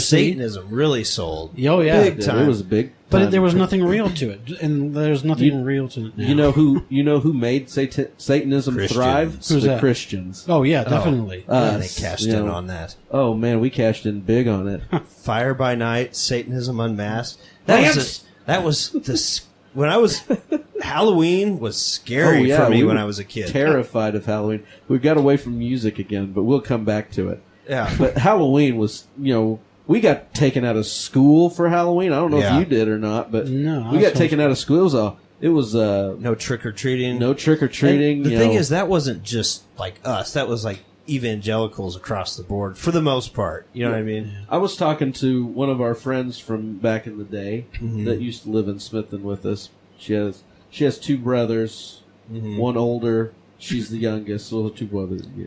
Uh-huh. I missed it. Okay. Anyway, Because you got closed back headphones on. Of course you did. Yeah. sorry. Anyway, I was talking to her. She was very interested in hearing. I was actually talking to her and her brother on Messenger at the same time, Yeah. and she was very interested in hearing about how people grew up in their past Christians, and she was saying that the 90s Christianity in the 90s, the 80s and the 90s Yeah. really screwed kids up Yeah. royally. Yeah. It was so much Royally. bullshit. It was all fear-based, you know? Yeah. It was like everything cool or interesting was demonic. Right. Right. You know, like, we couldn't play Dungeons and Dragons because it was, you know, there was a huge move in Christianity to say, like, that was, you know, engaging with devils and demons and stuff like that. Right. And you saw that in every aspect, like every kind of movie, every kind of TV show. Anytime they touched on anything of a different religion, like Eastern religions or anything like that, suddenly you got your parents going, "Is this safe for you to watch?" Right. Even just as as late as like the Harry Potter movies. Yeah. Oh, yeah. You know, I remember a guy coming in from England and preaching at our church when we were kids. And he's from England, and at that time, J.K. Rowling is just taking off with these Potter novels. Yeah. And, you know, it's witchcraft and wizardry. And, you know, and they were fire and damnation, man. They were thick on it. I can only imagine. I remember that guy coming and speaking on that at our church, and how there was this plague of demonic activity sweeping across Europe. Oh, of course there is. And it's coming to America. And I'm like, really? You know, how many people do you know that are just sitting around and like, ooh, enough. Let me get my crystal ball. Oh, yeah. Like, it's the power of suggestion. Yeah. It's the power of fear too. Like if you preach that there's this war against you and your beliefs, then it bolsters your own engagement in that religion. You know, you feel like you're now a soldier, and you can become extreme in that belief because it's life and death, you know, at risk there. But if there's no real war, or if it's all just nonsense, then people are just buying into nothing. Right. Well, like the war on Christmas, you know. Oh yeah. They're trying to steal Christ from Christmas, and even though it's a pagan holiday that, you know, Constantine introduced out of convenience for his populace, you know. You see it in that. You see it in politics. You see it all over the place. Yeah. But you know, Ishtar. Easter. You know, and I'm not saying that Christians shouldn't have their thing. Right. You know what I mean? Yeah. Like, you know. Right. But it's all been but no brought one's in. Probably no one is really that worried enough about it to try to stop you from doing the. It's not an issue. Yeah, it's your tree. Yeah. Or whatever, or, you know, your manger. Like, it's like Christians have been on top in this country for so long that when they see equality happening and other beliefs being represented, they feel like that's a direct attack on them. Right. When in reality, it's just balancing. It's just a balancing act. It's more people coming into the world and being accepted. Yeah, it's true. And, you know, I agree with that. Even as a Christian myself and as a worship leader at a church, you know, I agree with that. I see that. But it's just, you know, we were talking about the war on Christmas, for example. You know, you got one year, you've got Starbucks changes their cups and puts all these designs, Christmassy designs on their cup, and everybody gets outraged about it. And all the Christians Christians got up in arms about these Starbucks cups and representing like a homosexual Santa Claus or something on the outside of it. It's just weird stuff. Just weird stuff. You know, it's always an attack on something. Yeah. And then Starbucks was like, okay, whatever. And so the next year they released just an all red cup, and they're up in arms about that because there's no depiction of Jesus. Why does Starbucks have to shill for Christianity? Right. Yeah. Like, they shouldn't have to. But there's always someone being attacked by somebody who doesn't know they're attacking them. Right. Yeah. You know what I mean? There's always someone microaggressing somebody else without their own knowledge. Well, it's the whole culture of being offended. It's like, you know, just because you're offended doesn't mean anybody did anything wrong. Right.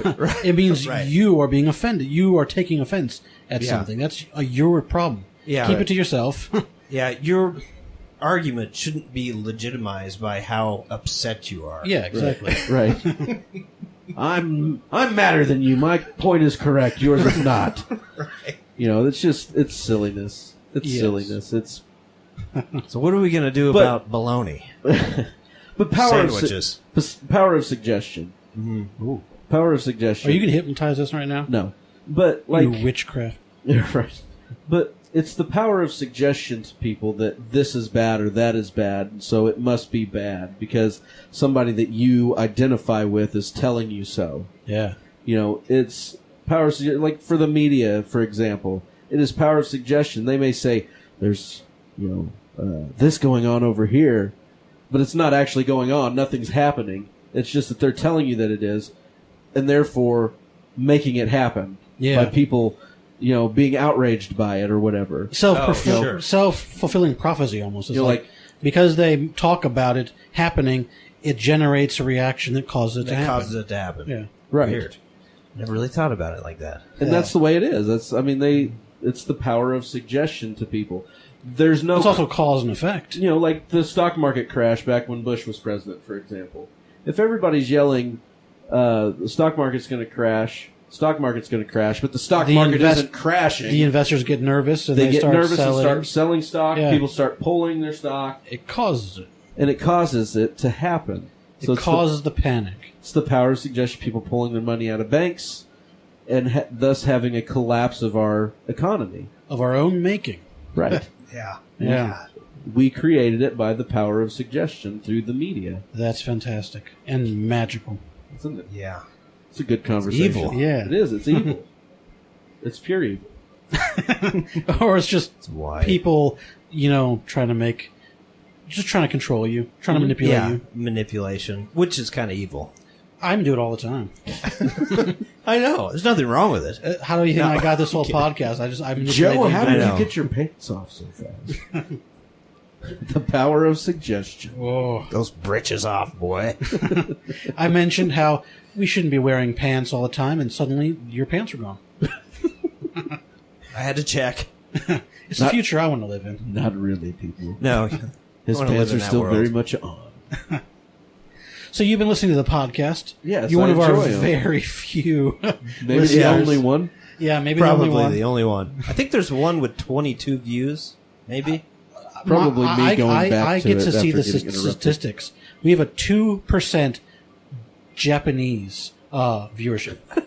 What? I know. Is it Sid? Is she listening to this? No, it's But since she's half Japanese, that means she'd have to listen to it twice as many times. I take responsibility for this because my account on Facebook is what shares the podcast, and I have a bunch of audiophile friends from China and Japan. Oh, okay. So chances are some of them are seeing it, but very few. I'm not reaching very many I need people. to turn that thing off. It's driving me nuts. The AC? Yeah. What if we can just open it? Yeah, let's open a window so we can hear the cars. So is it just too loud? Yeah, it's loud. It's a bit. Okay. It's a bit loud. But even with our headphones, That- you All I probably hear- can't hear all I anything. hear is Yeah, in the background. it's going to get hot in here. I can already tell. Oh no, I can hardly feel the breeze. Window's not open yet. Nothing's happening over here. Your old window just falls out. This conversation was interesting. It kind of makes me want to ask you. Well, You know that one open. This one works. actually, I'm going to pause this. The farts of demons. The twat rockets of the Sierra. Now that's a good band name. The twat rockets of the Sierra. Oh, we're live, are we? We are. Well, live isn't quite right, but recording. Yes. Okay, we were talking about. Oh, yeah. You were getting ready to ask me something. Yeah, but then I realized I probably didn't need to. Oh, shit. We'll talk about church. Okay. Like when we were all going to church. Oh. Really? Well, why not? Because, that's where we knew each other most from. Right? I guess so, yeah. Well, we were talking about how horrible it was for kids growing up in the 80s and 90s right. Christian. Yeah. True. The whole movement. But, see, that's weird. In the 90s, it was worse. just all around. Like my family was more crazy about things, whereas nowadays, both my father and my mother are so relaxed. Oh yeah, my folks are too. It's it was in the 90s growing up, going to that particular church for me was, we were there all week long. Monday, Tuesday, Wednesday, Thursday, Friday, Saturday, Sunday for a while. But I remember going to a dance at the school, the Christmas dance, and my mom just becoming enraged that I went. Mm-hmm. To a dance? Yeah, to this dance. Well, in her defense, I didn't tell her I was going to the dance. But she's but because I didn't go to church. Yeah. She was just so enraged that I embarrassed her in front of, like that. And so I just, that was one of the things I remember, but I don't really want to talk necessarily about the church. Sure. You're talking about the church at large? Or No, church? I was talking about our church. The church. Yeah, I don't want we can talk about our experiences at the church, I guess, but I don't want to talk about like the leadership of the church or out of respect for Joe. It's his family and stuff like that. I still feel like eventually we'll have to. Just like because again? Well, we just mentioned it before. Oh, I don't think that's a good subject. No. Except mostly because maybe it's hard to not. Okay, with our family, it's hard to not say things that somebody will take as wrong. Antagonistic, or even like you're talking bad about them or you disrespect them. You just can't. Well, you can. You can say things and disrespect them. That's fine. That's kind of what I just mean. It's like, why not? But I mean, for me, like I might have to see them again. Yeah, you know what I mean? It's the family dynamic. Like that it is actually some people I'm related to. You know what I mean? Yeah. But and as long as I was there, like, and as many people as I know that have been there and left, like, I mean, sure, people got stuck in it forever and nothing. I don't know. It didn't seem like there was a bunch of reason to just keep jumping around and like running to the altar. I get that. You know what I mean? We talked about evolving. We were talking about music evolving, bands evolving as their years go on, and people evolve too. They grow out of things. Yeah, I've grown out of plenty. Yeah. The person I was like 15 years ago was like, wow. Oh yeah. I don't even recognize that person. Yeah. But I don't have enough to talk about.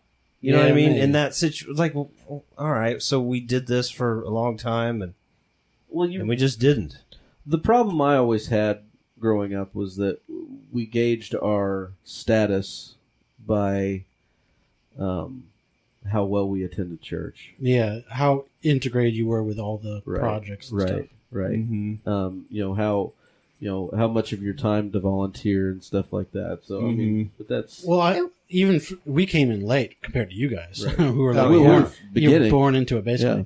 But like even for us, it was like that. Like my family, like on day one, we were there to help set up the tent and stuff like that. We were there to help build the building when it was started. Right. All of that was it was the idea that that's how you expressed your commitment to it, basically. Right. So you had to be there for all the services, but you also had to be there for everything else. Yeah, sacrifice your time for the kingdom. Exactly, yeah. Mm-hmm. But I don't know if that was just an exclusive, like, expose place. My knees. Ooh. See, it is getting hot. My pants will be coming off soon. Oh. But, man, I don't want to dedicate that much time to anything. Especially now. Yeah. I remember as a kid, competing with other kids in the youth group for the prayer badge. You got to pray for people. Oh, I remember that. You got to pray for people, and then you were big kahuna. How do you compete with them? Like, what do you have to do? You just have to be more spiritual. Ah. Read your Bible more, or I was never picked. It's your mom. It's because your mom was the one handing out the I wasn't in. badges. I don't think I wasn't in very long. It's like, I know this kid. I live with him. Yeah. I wasn't in with you guys when my parents were in there. Really? Were you that young? No, I just didn't go. I wish that would have worked for me. That don't matter. Dude, I was in trouble all the time. Yeah, you back could then. never do I anything couldn't right. ever do anything right. And I was, nothing was perfect. Not that it needed to be, but I definitely got myself into some crazy situations a lot during that time. And, so I just didn't. Yeah. Do you have any I remember stories? that. No.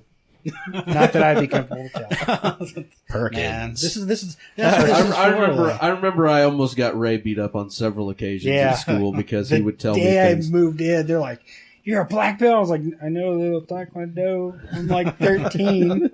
Leave me alone." My friend Ray's gonna kick your butt. I all took that kind of stuff. taekwondo for Man, like at 8, like one summer. One thing I will say about you is you could kick. You know what though? and- I never hit anybody. You I kicked could me have. in the chest once. It was I mean- probably an accident. No, we were sparring, Okay. and I had Well, forgotten. see, that would have been I an had accident. forgotten that he could kick me from like 6 feet away. So Yeah, I you do a start long range. getting close, and then all of a sudden I'm just down. Yeah. Like before I know it, I'm just. And your form was like perfect. Yeah. I was a different kid.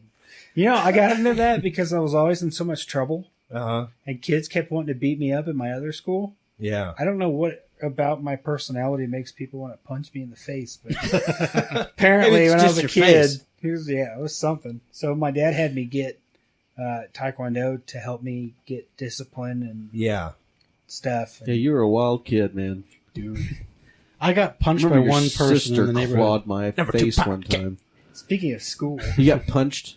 In the neighborhood, like the one kid punched me, and my father was like, kind of like, maybe you should take some taekwondo. yeah. But in my defense earlier, even though he kind of put me in a weird position with a couple people, like it was nothing compared to what we got from teachers. Like, Oh yeah. Teachers were turds, man. God.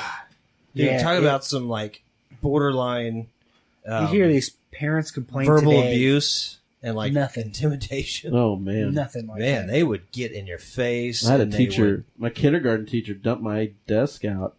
Like, there were some girls that I went to school with that were moving. There was twins. They were moving. And so they brought brown paper bags to put all their stuff in. Because this was in the time of brown paper bags and Oh, no God. plastic bags. But, There wasn't a market for lunch pails. right.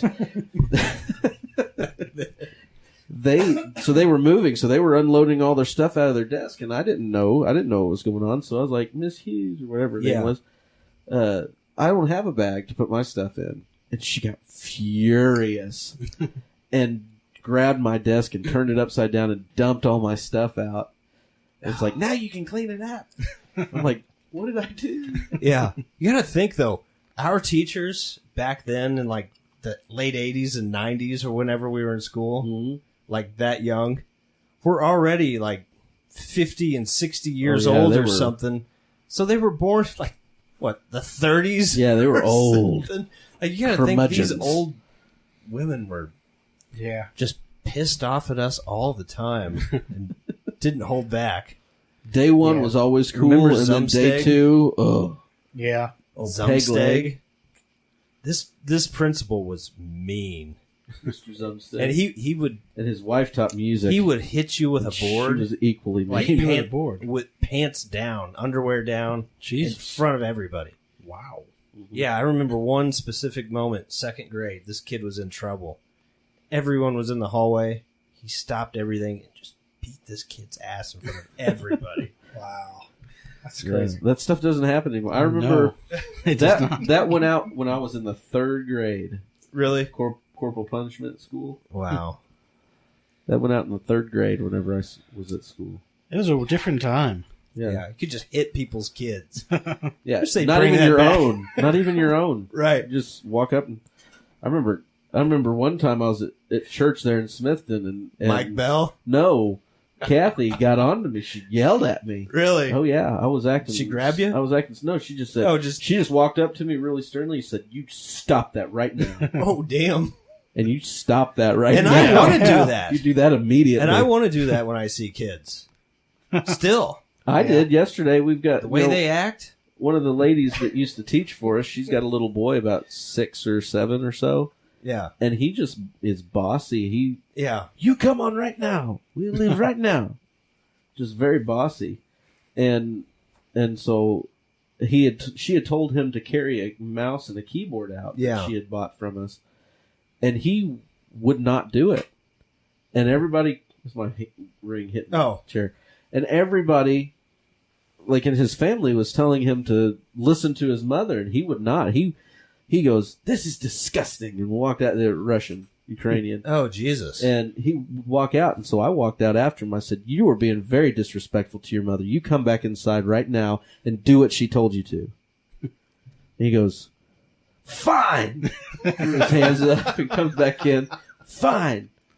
I said, "Your mother does not deserve that." And so he came back in and got the keyboard and mouse, but he was PO'd about it, man. Yeah. Well, I work at a museum. The museum's downstairs. The rest of the community center's upstairs. There's a house in the museum. They brought a whole house. You've seen it. Mm-hmm. There's a field trip and all these chaperones and teachers around.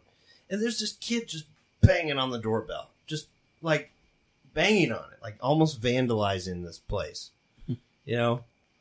And no one's doing anything. It's people, the teachers are just there on their phones. Goofing around, they're all younger than me. Let kids vandalize museum property. So that's got to be the downside to not beating the kids in schools anymore. It's now you can't even tell them. You have no authority over tell them. Yeah. Right. It's you can't get them to do anything. Yeah. Right. And I don't think you should be beating kids in school, but there's definitely, you lose some kind of power that you should have as an authority figure. Yeah. Right. There was a comedian that said the chain of command at school is totally swapped now. The parents are scared of the kids. The teachers are scared. Imagine being scared of a kid. Parents are scared. Parents are scared of the kid. The teachers are scared of the parent. The parent is scared of the kids. The teacher's scared of the parent. The superintendent is scared of the teachers. The principal is scared of the superintendent. And nobody is scared of the kids. Yeah. Everybody's scared of everybody except the kids. There's a song. Oh, you mean the kids are scared of nobody? Yeah, the kids are scared of nobody. Yeah. Nobody's, the kids are scared of nobody. That's what I meant. I said nobody's scared of the kids. Sorry. But the kids are scared of nobody. Yeah.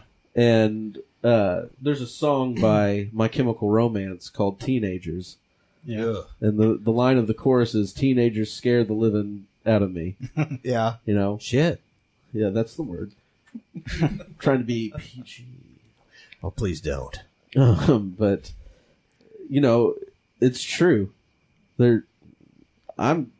Sometimes I'm terrified of my 15-year-old. Really? Especially whenever she gets mad about something. But I know that I was just like that. Yeah. Whenever I was her age. And, that's the other thing about kids nowadays is that people, oh, these kids are so much worse than we were whenever we were there. No, they're not really. They're just as bad as we were. Or we're just as bad as they are now. Oh, God. It's just we didn't have social media, Snapchat and Facebook and all that stuff to promote it all on. Yeah. And didn't have it at access. And we were doing stuff too. Yeah. We were actually going out and like climbing on Right. the school and taking our cars out and driving the strip. Yeah, doing stupid stuff like that. Where all kids do now is sit on their phone in their bedroom and listen to some stupid listen to some stupid music and be depressed about everything. It's funny because my entire childhood was kind of like that. Was it really? I didn't do a lot. I didn't go out a lot. I stayed in my room and I drew, or I was on the computer, and I didn't have a smartphone. I was on the phone, but I was basically, I guess, the modern kids today. Just internally. Off in here. How did Oh, that sure. Introvert. Do you need to take the mic out, Drew? Yeah, hang on. I'm gonna unhook it. Oh, that could Just be... pop it out of the stand. That could blow our ears out, man. Play some Jeopardy music. Yeah, for some Mic reason clip's I acting can't. weird. Let me play you guys something. Wait, is this yours? Yeah. Okay. Because it can get us... Yeah. Oh, it's me. And you're plugged in? We up good enough? Yeah, I think so. And I can't adjust it. Oh, sure. Because it would be it's on the line with one of the mics.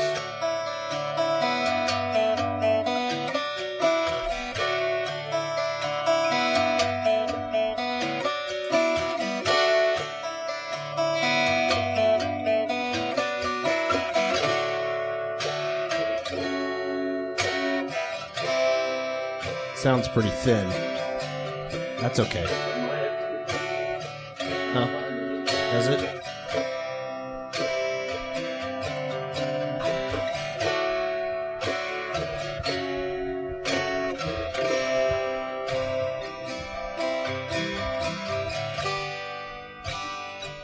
Let's see.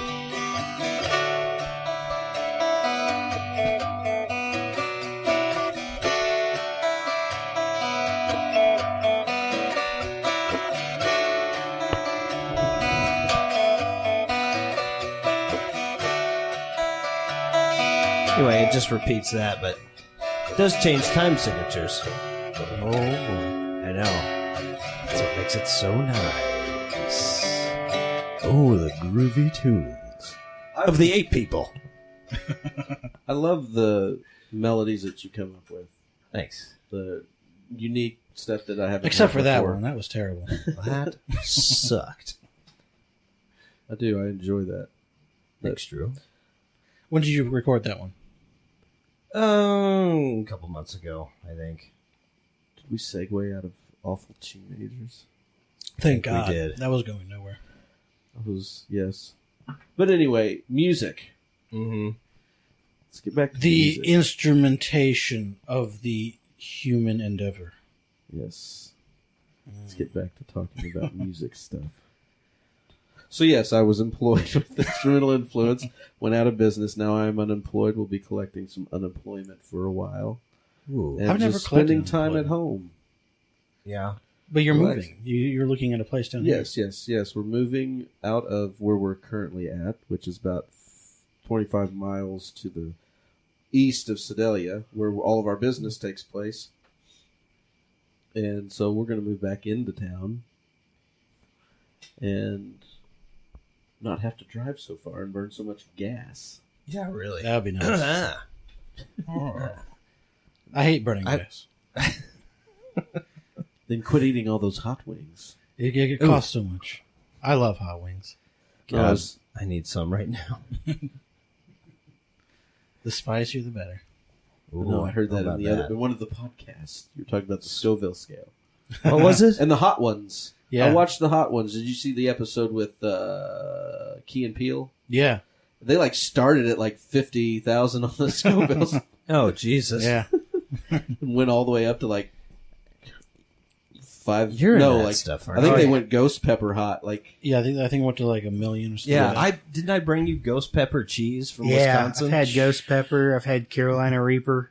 That'll burn you out. I can't. Had it all, man. I love it. That'll burn you out. I'm on my second bottle of Dirty Dicks.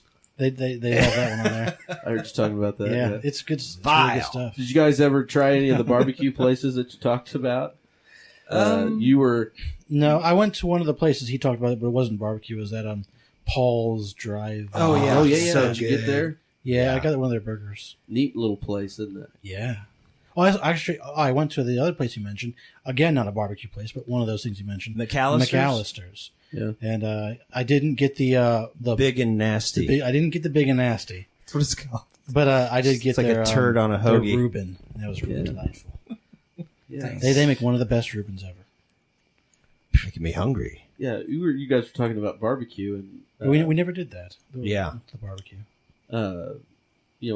I like Arthur Bryant's. Oh, yeah. I like their meats. I don't Really? like their sauces. Their sauces Yeah. are gritty. Are they? Like it's like they think I- sand in it or It's too much something. vinegar.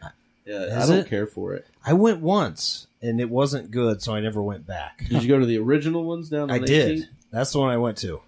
For some reason, it just wasn't. I don't know. We went. I Just- went there at lunchtime one time, and I think I've only been there once.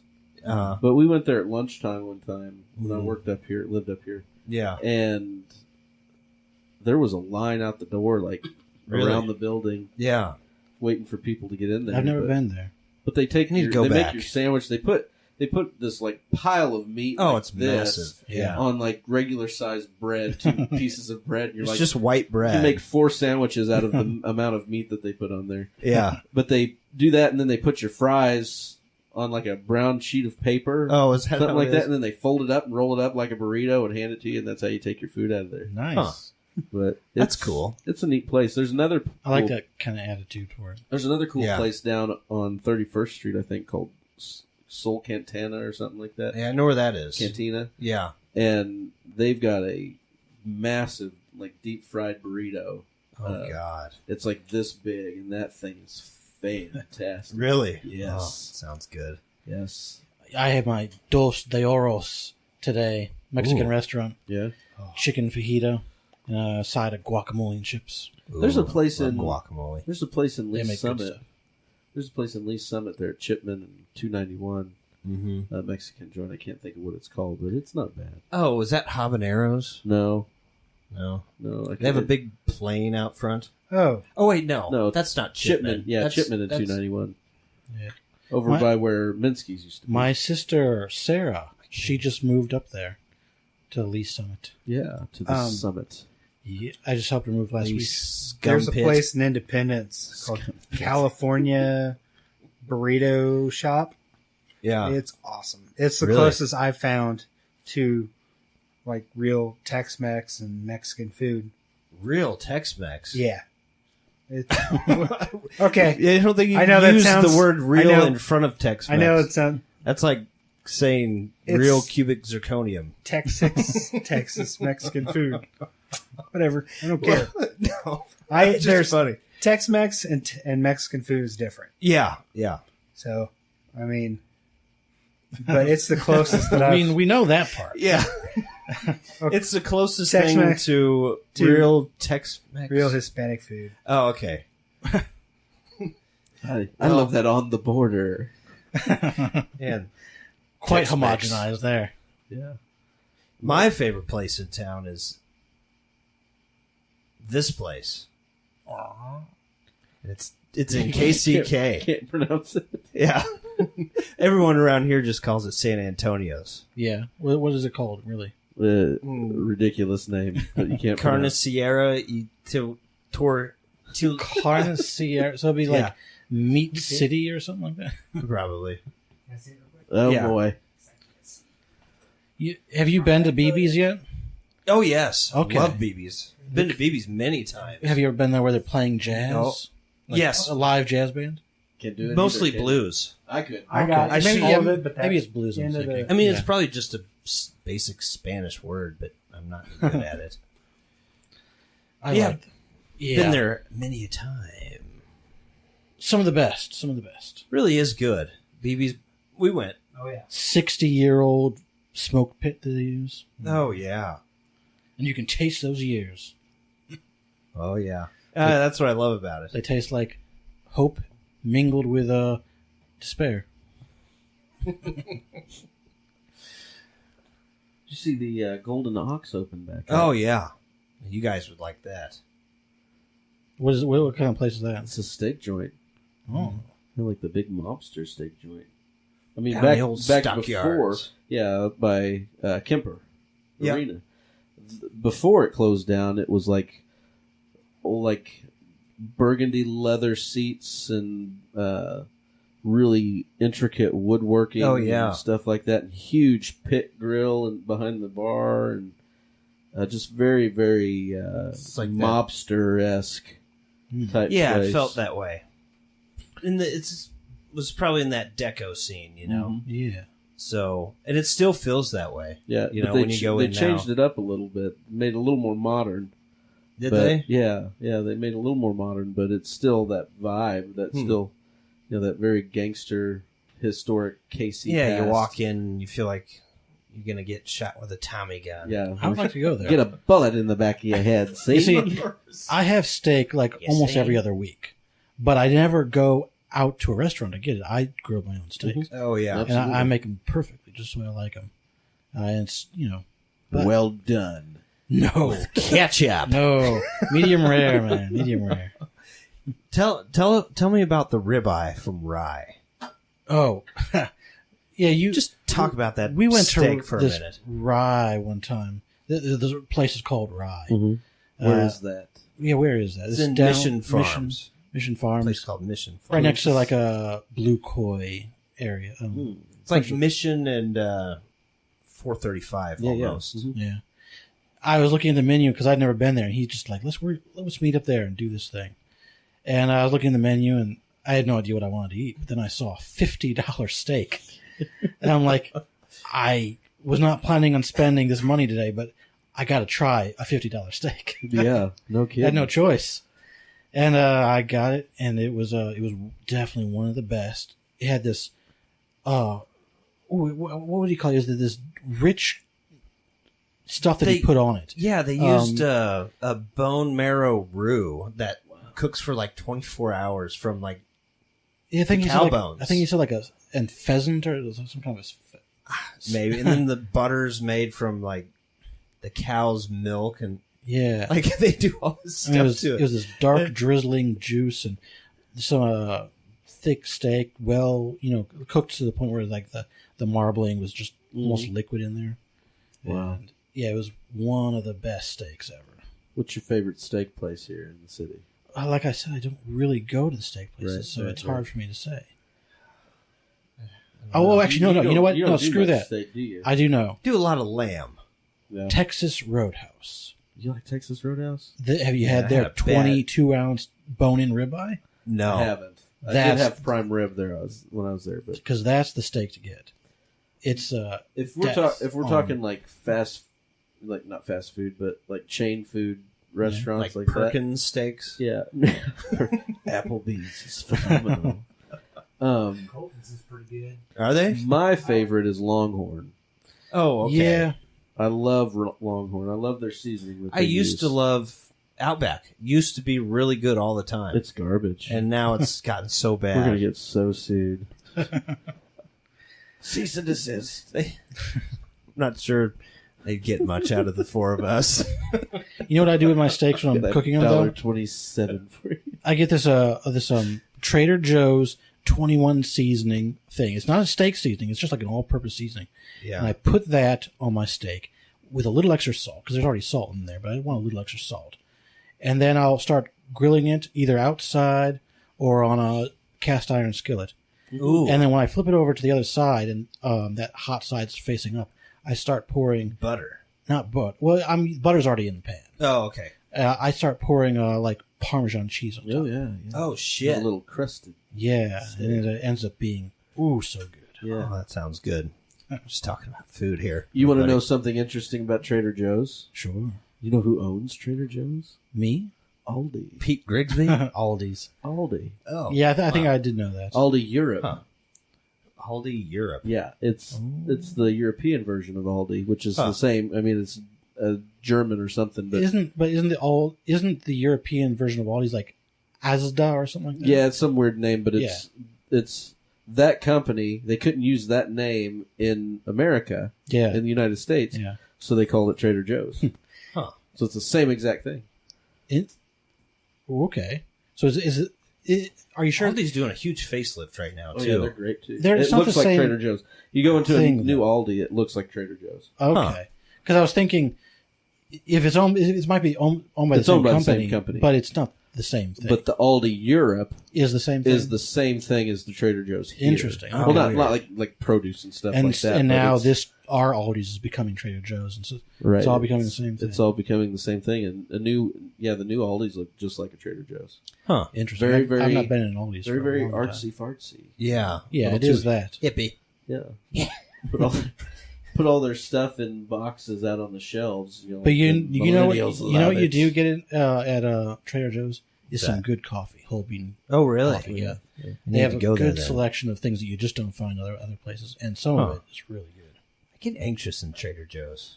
Just anxiety. It's just there's too many people. Like I'm trying to do it like a grocery store, and you can't do it like a You can't Well, like that's a park your cart and walk around. you can't the store. zigzag like a grocery store. It's like Yeah, it's kind of like madness. it's kind of like a ping pong thing, Yeah. or well, there was a little machine, the ball machine things. Oh yeah, pinball. Pinball, that's it. Yeah. Yeah, it's kind of like bing, bing, bing, bing. Yeah, it's too much for me. How did we get on this subject again? We keep going down rabbit It's fine. trails. Doesn't don't we? matter, man. Doesn't matter. This is a sign. Actually, we Bunch of could sickos. really think about wrapping it up now. I mean, we've been going for almost 2 hours. We didn't even get to talk You about. think? Was there something you wanted to talk We about? didn't even get to talk about garbage guitars, Ah, woods and tones and whatnot. Tone Woods. Wherefore? Is it worth art talking thou? about? I mean, it is if we want to. Sure. Go for it. You start. What is your favorite guitar material for cheap and nasty? Cheap and nasty. Ugh, I don't know. I don't know. I don't know I don't anything. like cheap and nasty. Well, you talked about garbage Rogue guitars. makes a good, decent, cheap, and nasty guitar. I've never No. played one. I've played them. They're not bad. Really? No, Washburn. They're Washburn makes a nice, Yes, cheap I acoustic forgot about guitar. Washburn. That's They- my first guitar. They even BT2. stepped their game up quite a bit. Are they really? So what's your Yeah. 3 favorite materials for high quality, rich sound? My Let's go with three acoustics favorite acoustics. My 3 favorites would be Koa for the back and sides, potentially the top wood as well. It just has a very rich characteristic to it. It's a lot like mahogany, but it's got Is a it little bit MIDI? more. Or MIDI, Are maybe? you a little more suggesting MIDI. that the top doesn't have as much acoustic properties? No, it is. It's the soundboard. That's what produces the sound quality. Okay. But the back and sides is what echo chamber type thing. It's what produces the reverberation and stuff like that. But the Okay. soundboard on top is where you get your The tone you- of the guitar? Yeah, I mean it's important. The back and sides is important too, but it's how you match up the woods. So like a spruce top guitar with As a rosewood. bright sound, right? Yeah, and matched with rosewood back and sides is going to give you a really warm, deep tone. Oh, okay. I thought spruce top was bright. Spruce top is brighter, Oh, sure. but that's what gives you your kind of your even keel tones. Is when get you add those. right, you get the spruce top with the rosewood back and sides is going to be a really warm, rich, deep tone because rosewood is a very dark wood. It's very So the spruce sort of counters that, adding a little Exactly. sparkle. right. Gives Right. it gives A it lot of little those bit higher. tailors are like that, right? Mhm. Yep. The 3 standards for me: Koa, mahogany, and rosewood for back and sides. A lot of people like maple. Maple's a very bright tone wood. And so matched with a spruce top, it's going to be very tinny sounding. It's not going to have a whole lot of low end. That's why a lot of your jumbo guitars, Oh, yeah. like what Elvis played and stuff like that, they're spruce top with maple back and sides because it produces a larger sound. So it appears that the guitar is bassier than it really is. That's why you don't get a lot of your normal size guitars like dreadnoughts and stuff like that are made with maple back and sides because it's not as deep or projecting as because the body of the guitar is smaller. Is that right, what you right, mean? exactly. Okay. Because the wood is a brighter wood. And you can, like the colors of woods can kind of dictate the tonality quality that you get out of them. Yeah. So like a cedar wood, like a red cedar is a darker tone to it than a regular spruce wood. So if you've got a cedar top guitar with rosewood back and sides, you're going to have a very bassy, boomy guitar. If you have a cedar top with a mahogany back and side, you're going to have a more even keel, mids, highs, lows guitar. It's going to sound more like your standard guitar. Huh. But a cedar is a lot darker in Really? tone than spruce is. I think I like the dark oak tones. is not favored because it's just too heavy. It's heavy, it's thick, it's hard to manufacture. I mean, because it's so dense, Yeah. it's a hard wood to manufacture, so they don't use a lot. I understand of oak. that Brian May's electric was a big oak, right? Oh, Brian May's electric was the built. Greco. Yes, it was. It was his own creation. He built that from his fireplace mantle. That's awesome. His father's fireplace mantle. Actually, his father Oops. helped him. Oh, build okay. it. But yeah, I'm sure that thing weighs a ton. He's pretty much a giant. He has to be strong enough to hold Yeah. it. Yeah, but that's a cool guitar, though. That's a cool story, and it's just unmatched tone. Yeah. Yeah. It's not a tone that you hear out of No. Other musicians. Now, I got a question. This is something that I've wondered a lot about. How does an electric guitar still take resonance from the materials being used? It's it doesn't work the same way that an acoustic guitar does, where your tone woods really matter. Yeah. Like spruce top, mahogany back and sides. It doesn't really matter on an electric guitar as much. But where it comes into play is the densities of the wood. Yeah. And stuff like that. So, there's guys that swear up and down like, oh, that body's got to be mahogany and that top's got to be maple because of the resonance of the wood. And it's like, it doesn't matter as much. What matters the most is your pickups in electric guitar, the types of pickups that you have. What's the pickup? I don't know this. This thing. These things here? And what are those things made of, technically? Metal And windings of magnets and winding of copper. copper, yeah. Oh. Circuitry Oh, so that's what picks up the vibrations? of the string. Okay, Yeah. I see. And then feeds it into the amps. There's so many different sounds of There are. pickups. Yeah, there are, and it's a game of preference. Yeah. Like that Gretsch right there has got two of these in it. Two of these type of pickups in it. Why would it need two? Well, it doesn't have to have two. It doesn't have to have two, but one typically like the bridge pickup, the one on the bottom side, is That one. a treble. Yeah. And that's generally how it works. Yeah. So usually the bridge pickup is a treble, and your neck pickup is going to be your bass, That one. and then the middle position right there will give you both pickups, so you'll have a. That's one of my favorite Bigger spots. set, yeah, Right yeah. in the middle. I really really hate the low side, the neck pickups. Really? Yeah, they're just so muddy sounding and It's rich. yeah. It's better for lead, I think. Even though a lot of them call it rhythm. Mm-hmm. Like, if I'm going to use it, I'm going to use it for, like, some lead thing a lot. Mm-hmm. But the other one is for lead. This one's really for lead, Right. But the other one they're all for lead. They're all, you do whatever you want with them. But it's Yeah. different tonalities, and like a guitar like that where it's a hollow body, the top wood and the back materials would matter a little more. Oh, yeah. with resonance and stuff like that. Okay. But even still, it's But less like that one behind you. right. Mm-hmm. But even still, in a guitar like that, it's majority of it's going to be pickup. Mm-hmm. What type of pickup? And maybe maybe the neck. Yeah. Because that's probably just a rosewood neck. Some people swear there's a different tone whenever you play on a guitar with a different neck material. Maple. Yeah, like a maple. I always neck feel like this, maple sounds different to me. or a rosewood neck like this, different tonalities for them. I can't hear it because I'm not that trained at playing. But you'd also need to have the exact same guitar and just change out the neck to decide if you. Mhm. Otherwise, you could attribute that change of sound to any part of the Right. construction. It would need to be the exact same guitar, just one with the maple neck and one with a rosewood neck. For or me, different I material. feel like the kind of rule for my ears is that maple necks just sound softer. Like the sound of them isn't so. Like if like those ragtime pianos, Mhm. like where they put the actual metal on the end of the hammer. I didn't know they did that. Yeah, they put a little piece of metal so it would give that saloon sound. Oh yeah. Like that's how I would describe like rosewood to maple, like metal as opposed to just felt. Right. That's what it kind of makes me think of. This sounds brighter Does than this does. This sounds softer to me. but maybe not on these guitars. But I get what you're saying. but it's probably so minute that, I mean, you can change it with a lot of tones actually in your fingers.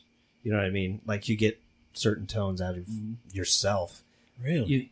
Really you do. Strum Like patterns. Yeah. And the way, like your own technique, like I could just sit here and do this on a string. I wouldn't do that. And then I could do it completely different. It would change the tone, you know? Cool. But You're a tone generator. Both of you That's are. right. they call me Tony. They call you Garitone. Yeah. Yeah. Oh, shit. By the way, we never in the podcast talked about where the hell that name came from. Sir Garitone? Yeah. You're Sir Garitone. Like it's on all the podcasts, but Yeah. Well, it came from when a place I worked for thought my last name was Gary. Okay. Yeah. So the whole place or just one person there? The whole place. All right. Because I told somebody that I would get mail addressed to Joe Gary. And this was like the second day yeah. I started, and he just kept calling me that to everybody. Nobody knew me yet. And then my boss's boss called me into his office as Joe Gary. And then when I finally went out to purchase something from one of our contracts that we had a contract with, they couldn't find me in their system Yeah. because they couldn't find Joe Gray. They had it in there as Joe Gary. Bloody hell. And anyway, that went on to become Mr. Garitone. Yeah, but how did that happen? Someone just said it one day. Sir Garitone. Well, not Sir Garitone. They just said We Garitone? put- yeah. Sir Gary Tony. I take credit for the Sir. I put Sir and Yeah. Lord in front of our names. No one else was going to call me that. No. Idiot. Oh, well, that's not such a great story after all. No. But it is weird that you chose that, though, for your identity Yeah. in this podcast. Because, like, What else was it going to be? I asked him, and he's like, oh, we tried Garitone. Shitbag Reginald. It's the first time I ever heard you mention that. It's Do you- not like a online identity you use. You remember our Jesus Nightlight band with you, Josh, Yes. me, and Nathan. We talked about... Did we all have stage names? Because I had Yeah, a you stage were... name. Wait, don't tell me. Don't tell me. Drake. Yes. What was the last I name? was I had a Wallace. last name. It's a strong Drake name. Savage. Wallace Blackmore. That was me. Wallace Blackmore? Blackmore. Blackmore? I was Blackmore. Drake Savage. Who was Josh? Lofi? Did he go by Jasper though? Did he just keep his regular nickname? No. 'Cause he Jasper? was Jasper on Joe's Amazing Pool. Oh, that's Now we're right. in Joe's Amazing Podcast. So what was the nature of this this band? Christian Oh, God. rock. It was straightforward, just like 4/4 man. E minor, everything. Oh yeah. In Jesus Nightlight? Jesus Nightlight was the name. My brother Nathan came up with that. He had a He had Jesus an epiphany one time Yeah, on a we had- crapper when we were a reading kid, we Charisma had- magazine. When we were a kid, we had a Jesus Nightlight or something. I don't remember that. But Wow. he's like, that'd be a great name for a band. I'm not sure it's a great name for a band. It was No. when you're 15. Do you remember when they announced us on the radio? No. You were on the radio. Yeah, we played that New Year's Eve show. Right. And they In actually... the church that I lead worship at. Now. Really? Yeah. There's a lot of memories in that place. Did you guys have good music? I mean, probably not. No. Probably not. Yeah. Do you remember? Not any- really. Do It you was remember any fine of it? for us. I still have a video of you guys doing jars of. I saw a video of you guys doing Jars of Clay Uh-huh. Oh, live, and the video's from the side, so I'm looking down at you guys while you guys are playing. Where was that at? This was at the old building in Oh, Smithton. wow. We had sequin shirts. I think you guys did God. two shirts, Good God, two songs. that's not rock. Oh, it was. Oh, it was good though. Pleather pants. A lot of shopping at Gadzooks. Hot Topic. Yeah. The button-up shirts. Oh, Yeah, God. with flames on We them. were doofus. Butt cut. Tool, Beautiful. man. Tools. Yeah.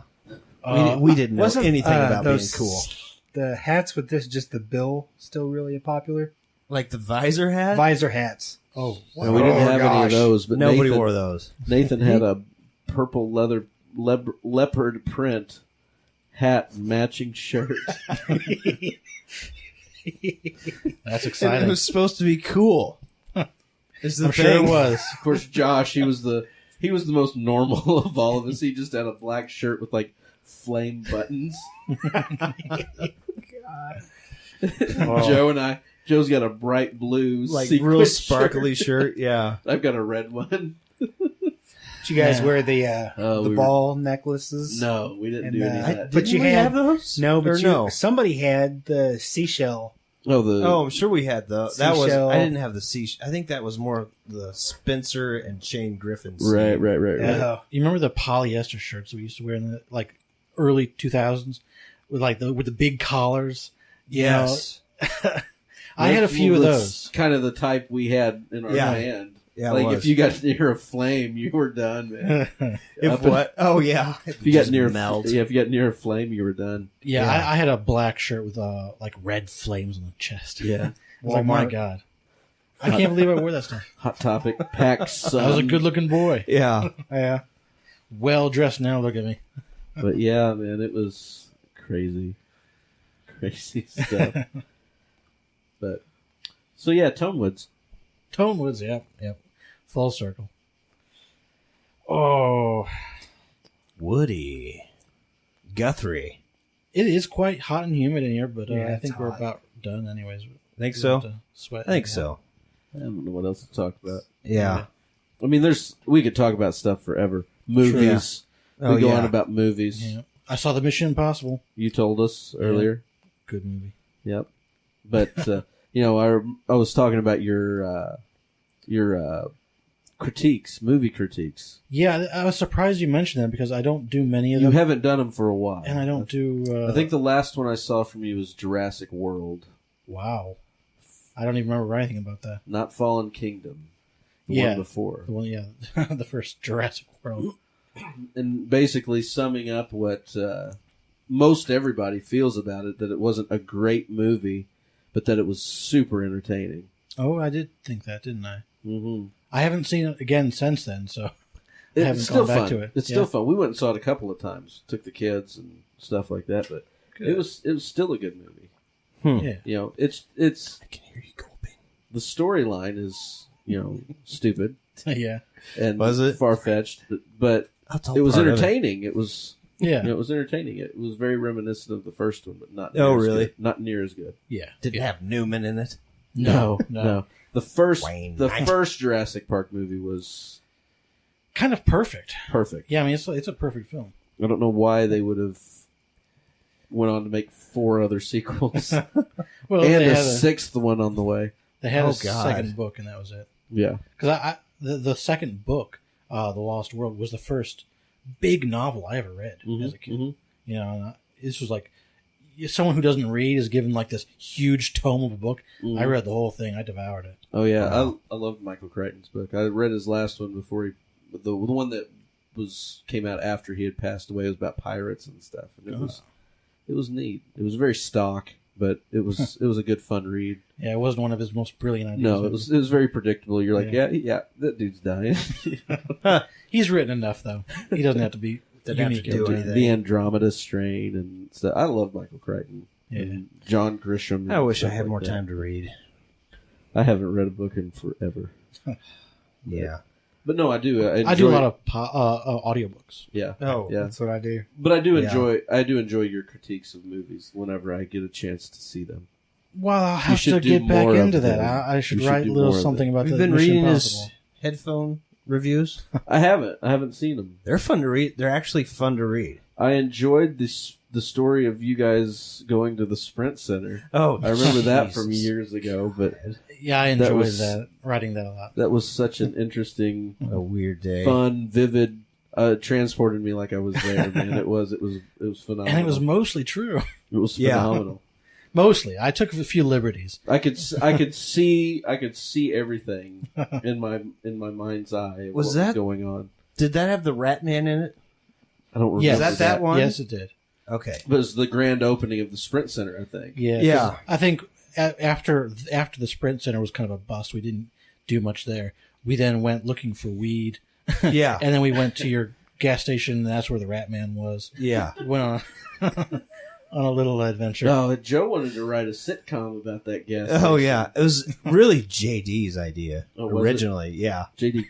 Well, he wanted to write a gas station sitcom. But, you know, It can be that done. gas station I worked at could have really been one. Yeah, no kidding. Oh, yeah, your boss is so weird.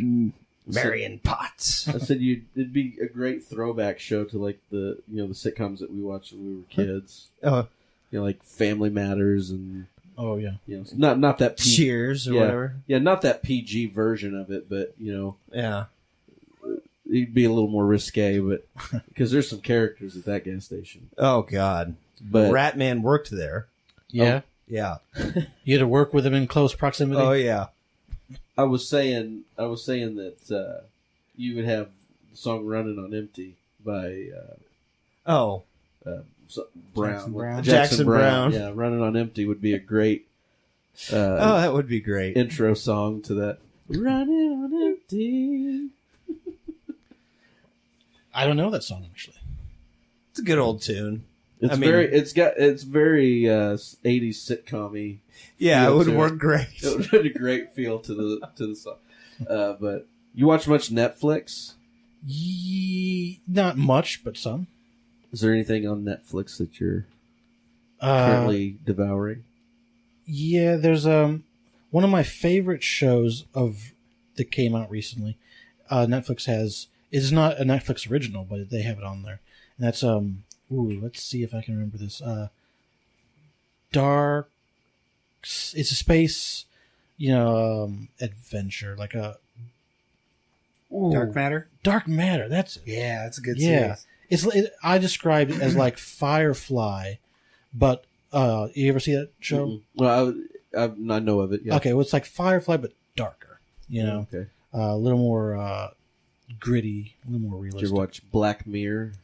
No, I People know keep about telling me to that watch show. that. Yeah, It's people keep telling me that interesting. too. It's really Yeah. interesting, but it seems like they repeat a lot of the same type of storylines. Oh, yeah. Like technology is it going the to first season kill everybody. still? Or no? Oh no, there's Yeah. several seasons, but there's Yeah, only really. they're real short seasons, like four to 6 episodes. Because it's British. British are always short like that. They just release a few episodes per But it's a season. cool show. It's really neat. I've Really? heard that. I Isn't it enjoyed supposed it. to be like It's like Outer Limits? Yeah, it's like sci-fi horror. Like Yeah, like the Outer Limits or the Twilight Zone. Twilight Zone. Yeah, that's what I was thinking of. You know, Because stuff every like that. episode is sort of a self-contained idea. Very Twin Peaks. Weird to follow kind of. Really? But Twin Peaks is too serialized, right? This isn't serialized, right? Right. This is some of it is very kind of like Is it story driven? most of it's an anthology type series. Yeah, exactly, But there's yeah. some stories that intertwine with Oh, one okay. another. Okay. It's much like like the new American Horror Story where at first it was anthology type series where one season didn't have anything to do with the next one, and then Yeah. for some reason they felt the need to start connecting the seasons. And Oh, is that what they're doing now? yeah, which made it worse. That's too bad. Now they're on season 9, I think, and it's Mhm. going to be like a throwback to Coven and Murder House combo. Which season 1 was cool. Season 2 was okay, where they're in the asylum. Yeah. Asylum was the season, I think, and then Coven was the witches, which was neat too. But then they did Freak Show, Yeah. where it was like the traveling freak show sideshow thing. I really like the hotel one. It was okay, and with Hotel Lady was Gaga. great. Hotel Oh, was yeah. great. Yeah. I enjoyed that one. But Yeah. then they did Roanoke. Season 7 was Yeah. Roanoke, and it was like the first half of the season was like actual storytelling, and then the last half of the season was like reality show, found footage Oh, type stuff, and it was garbage. it sounds garbage. Just garbage. And then this Weird. last season was all political, anti-Trump, Yeah. Too much liberal preaching. stuff. Yeah, lots Yeah. of preaching. Lots of preaching. and like the liberal feminist woman is the triumphant one. God. And but she can't like function in basic society, and so it was just really weird, but it was entertaining. But it was weird. I lean left, but I don't want the preaching. Right. Yeah. in my super art. preachy, Yeah. super left leaning preachy. Yeah, I don't need it. But it was cool. But Like, what was I telling you earlier? I was trying to have some conversation with somebody, and we couldn't get past them being upset that pink was made for girls and blue was No. made for boys. Oh, yeah. Yeah, Like, it we was just couldn't what get bathroom past you it. Like, used. it's just, you're like, putting people in a box when you make them pick blue or pink. It's like, right. okay, guess we're Let done them- here. Let them choose. Yeah, they're not babies anymore. They're theys. Well, like who's forcing it? Like, just Society in I general. guess Yeah, it's so. the- like, why are you? The 1% We of can the just sit population here- that gets offended about everything, Yeah, and then it's everybody's offense, yeah. So And this then- person was just Like, offended that I'm not offended. that was what By it this. because like she was just bringing it up a bunch because I don't know. she wanted to get you on her side or something. Right. We got into a political discussion, and then it turned into like identity politics about like Right. blue and pink. Like, Yeah. But Like, to why me- do boys have to be blue and why do girls have to Well, be the pink? answer's simple. They don't. yeah, Right. So, Yeah. like that. I can't imagine that conversation lasting very long. It's like they don't. So why do you care? it just went way longer than it should have, and it should have never happened in the first place. Yeah. But it's just weird that some people are so zoned in on. Identity, They're just under attack by everybody all the identity time. politics. Yeah. That's a good way of describing it. Identity politics. Yeah. Where Like, who's identified that much with a color or something? Oh, the weird ones. The ones Yeah. who buy everything in a certain color. Oh, and yeah. Their house is all like a certain color. All pink and doilies. But I think they're unhelpable no matter what you do. Yeah. If you're surrounded by one color. every side of the political spectrum has their weirdos. Oh, they're nut. Yeah. That's what politics does. Is far right and far left nuts. Yeah, that- it forces you to take a side, not even just a side. It forces you to side with a party and not be up for best possible options. You right, know? right. Mm-hmm. You're either Republican or you're Democrat. You Yeah. can't. You And if a can't good idea pick in comes, between. if a good idea comes from the enemy's camp, you have to fight against it. Right, Yeah. Because it's your side has to win. right, Instead of like saying, listen, bipartisan is how this country should right. work. It's not registered on what's the best choice for the populace. Yeah. Yeah. It's It's registered your on side what- winning. Right, right. And, it's us versus them. This us versus them mentality that It doesn't help anybody. That's Yeah. why I always like listening to Joe Rogan. Yeah, Because he just seems like he's just like taking good ideas From from both whoever sides. has them. Right. right. And that's why. Sorry, Ray. I know we're going to get into politics here, so put your feet planted into the ground firmly. That's why we have Donald Trump as president right now. Yeah. Is because we have a population of the country saying, "Oh, we need something different. We need something different." But then, whenever a third-party candidate comes up and says, "I'm different," Mm-hmm. everybody says, "Well, but we can't let them win. Yeah. We can't let them win over there. We can't let the Democrats win, or we can't let the Republicans win. Otherwise, if you vote for the third-party guy, we're going to have votes pulled away from one or the other." Yeah, you're candidate. throwing And- away your and- vote. Yeah, you're throwing away your vote, and then that person's going to win. So in that case, if we're throwing away our vote in states that only Democrats will win, like New York or some place like that, California, for example, if we're only voting for the person that's going to win, Mm-hmm. then shouldn't we just, if the Democrat's going to win that state, shouldn't we just all throw our vote behind that Democrat if they're going to win? Why would we vote for, if Donald Trump's not going to win Yeah. I see New what you're York, saying. why not everybody vote for Democrat? Because then, they won that state or whatever. They're going to Yeah. win it anyway, so, why cast your vote for a different person if they're going to win that state anyway? Same with on the national scale. Why cast your vote for one person if this person's going to win? Or, don't vote for this person because you're going to take votes away from this person. Yeah.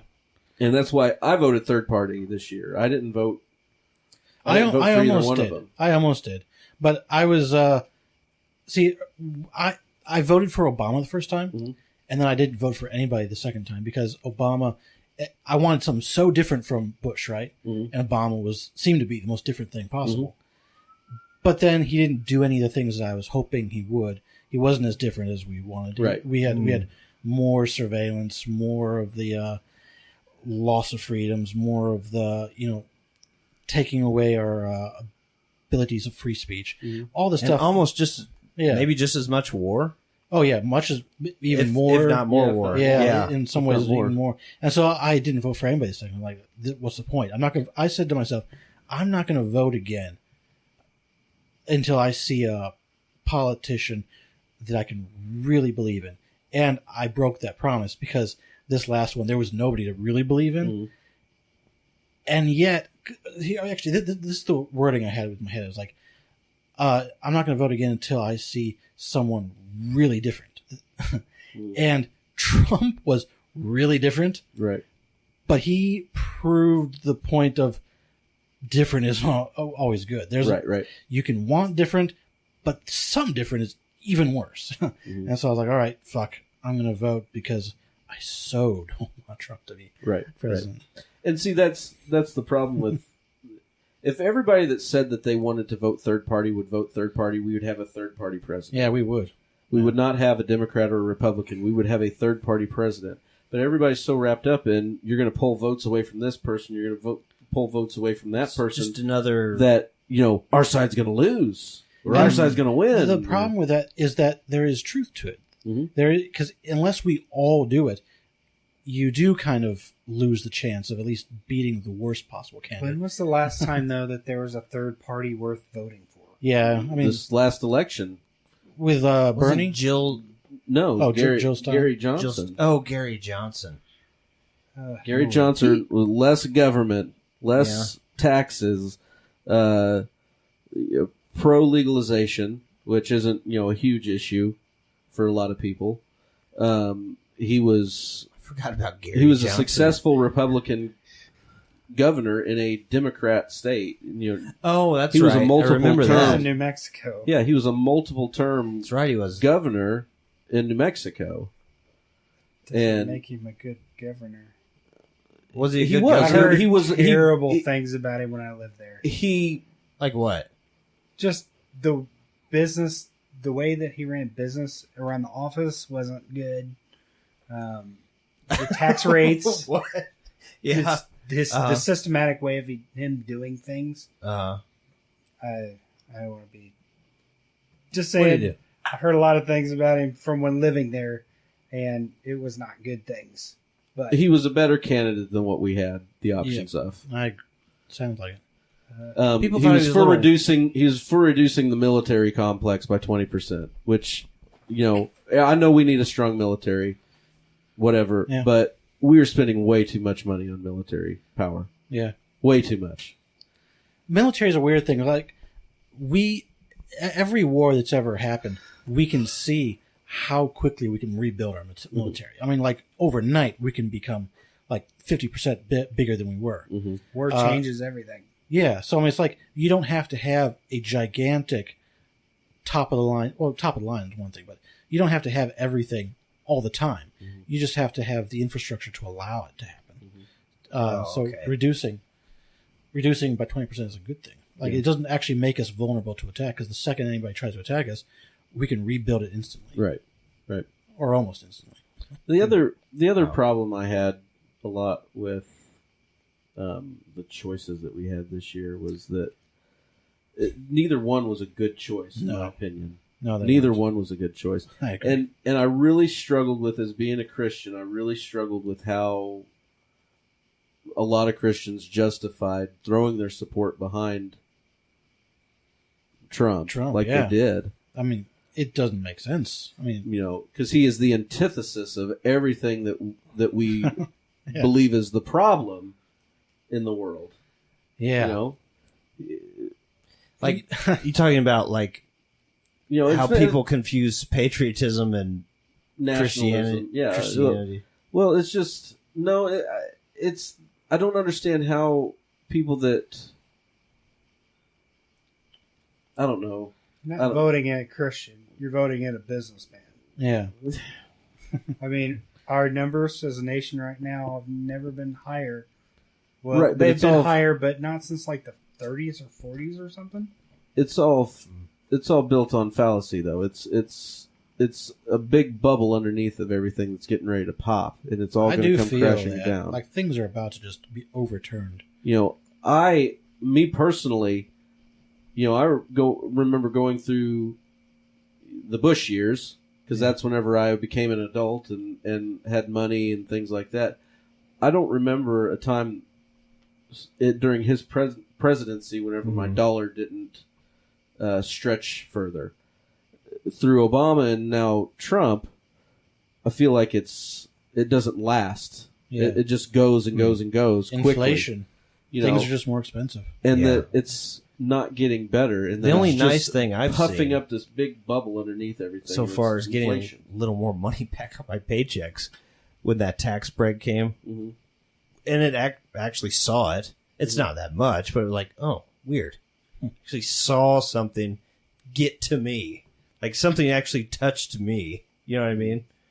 Which was weird. A national policy actually affected you. Right. It was weird. It's like, oh, there's that extra money. I didn't feel it. I didn't have much of anything. Yeah. There's like $50 extra a month that I'm getting. That's helpful. Yeah. And I know a lot of evangelicals, Christians, they say that, like Ray just said, that we're not, we didn't vote for a Christian, we voted for a businessman. A lot of them don't think that way, though. Yeah. That's because he talks right to the Christians, Right. And they have to believe. Well, most people are just like that. They will believe what they're told, and if he says that he's one of them, that's a two-way street. What's the word? What do we call that? What's that? When it's propaganda on both sides. Mob mentality. Yeah. Whenever everybody, like group blindly, dynamics, blindly throws their mob support mentality behind somebody because, that's what everybody else is doing. It's me messing with my little mic thing here. Oh, it's weird because I'm hearing it here and I'm just instinctively like. But mob mentality. I was watching a show on Netflix about football in a junior college. I forget what the name of the show is, but anyway, these football teams are playing with each other and they start a fight. And so all these guys are fighting, and you see people running in that had nothing to do with the fight from the teams. Two guys started this fight, and everybody joins in, and because of mob mentality, the maroon team starts fighting all the white colored team. And so now you've got everybody's throwing punches at everybody, and weird. Nobody is trying to separate them except the coaches and the staff and stuff like that. But all these kids are fighting each other, and they're identifying that, okay, you're wearing a white jersey, I'm going to punch you before you punch me. It's that mob mentality that it's the maroons versus the whites. Yeah. And everybody's fighting each other. Yeah. And so because you're this color, you're this race or whatever, I've got to be against you without actually knowing who the person is. And that's what I see. Or knowing why you're fighting them. Right. And that's what I see going on right now. Like I was watching a video of an old guy attacking a lady from Puerto Rico at a park. Yeah, she's like having a family thing there, and this old white guy starts attacking her. Yeah. Take off that shirt. You need to take off that shirt. She's wearing a Puerto Rico flag shirt. Jesus. And he wasn't understanding that Puerto Rico is a United States province. It's owned by the United States. Yeah. It's one step away from becoming a state of the country. And you need to go back where you came from and all that kind of stuff. Who are these people? That mob mentality that just follows people. It doesn't question what's going on. And, like if somebody yells fire or bomb in the middle of a crowd, everybody starts panicking and running. Yeah. Without actually having any evidence that there's a fire or that there was a bomb or anything like that, and they get in these mob mentality, and everybody just does what everybody else is doing. Following the Right. Black Friday sale. Right. And that's in my opinion, that's the most dangerous kind of politics. Yeah, well, the thing is, it's so following. easy. It's so easy to play on that because it's so part of the human psyche. It's so ingrained in us. Mm-hmm. It's how we've survived, actually. I mean, for a long time. And I know that's not for every Trump supporter voter. Yeah. Oh, yeah. that voted for Trump. I know, Yeah. I know his parents. I know the kind of people that they are. My And I know parents they're voted not for those, Trump. They're not Yeah. those kind of people. They're not mob mentality people. Yeah. But I do know people that Yeah. voted for him. The muscleheads that I know, people that voted for Some him. of the guys down in Sedalia. Yeah. A lot of them have military background. Mm-hmm. Just very meatheady kind of Well, they people. Carry my firearm out in public for everybody to see. It's weird how he's reaching people so easily by them identifying with not wanting people of other races to come in. That's scary. Like how hard they've identified with that, like their whole lives, and like guns and stuff. Like, Yeah. it's just a weird thing for people to like all get behind. You know what I mean? And what's even weirder about it is that it's a small population of the country. Most of Trump supporters are not that way.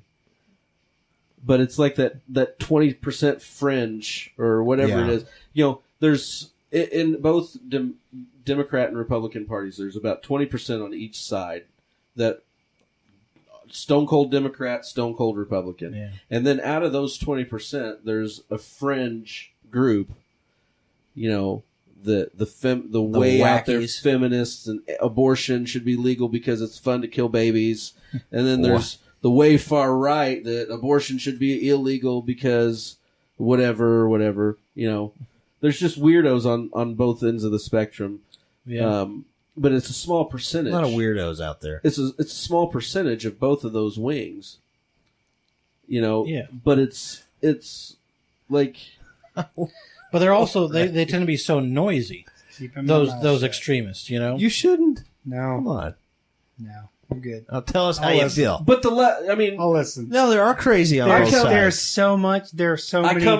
come from the right as Yeah. Ray does. Yeah. I'm what I would call I talked to Joe about this earlier. No. I'm a conservative independent. I believe in conservative fiscal responsibility, but I also believe that we should have social programs for the less fortunate and the people that need help. Yeah. I'm But very see, that's what people center. are identifying. I'm very center of the road whenever it comes to things like that. But I think I know what you're about to say is that the left has way crazier people on it than the right does. No, not necessarily. But There's more of them, and so you get there. Okay, a lot of the crazy right. the reason that you is see a lot more of- of them though is because you're in most of them are condensed into big population cities like L.A. and Seattle and St. Louis and New York, and that's where the big news corporations are, and that's who they focus on because it seems like there's more. Because in those areas there are not conservatives, Yeah. Oh, yeah. people like that. If there are conservatives, they're very, very under the radar conservatives. Mm-hmm. But out here in like the Midwest, where we don't get all of the sun shining down on us like they do in L.A. and New York, that's where all the crazies on the right are. They're not in those condensed down neighborhoods. Like They're not in urban They're not in areas. urban areas, and so that's why you see a lot more of them. But I might agree with you that there's more on the left than on the right. That's just because I come from the right on the side of things. But there are just as crazy on the right as they are on the left.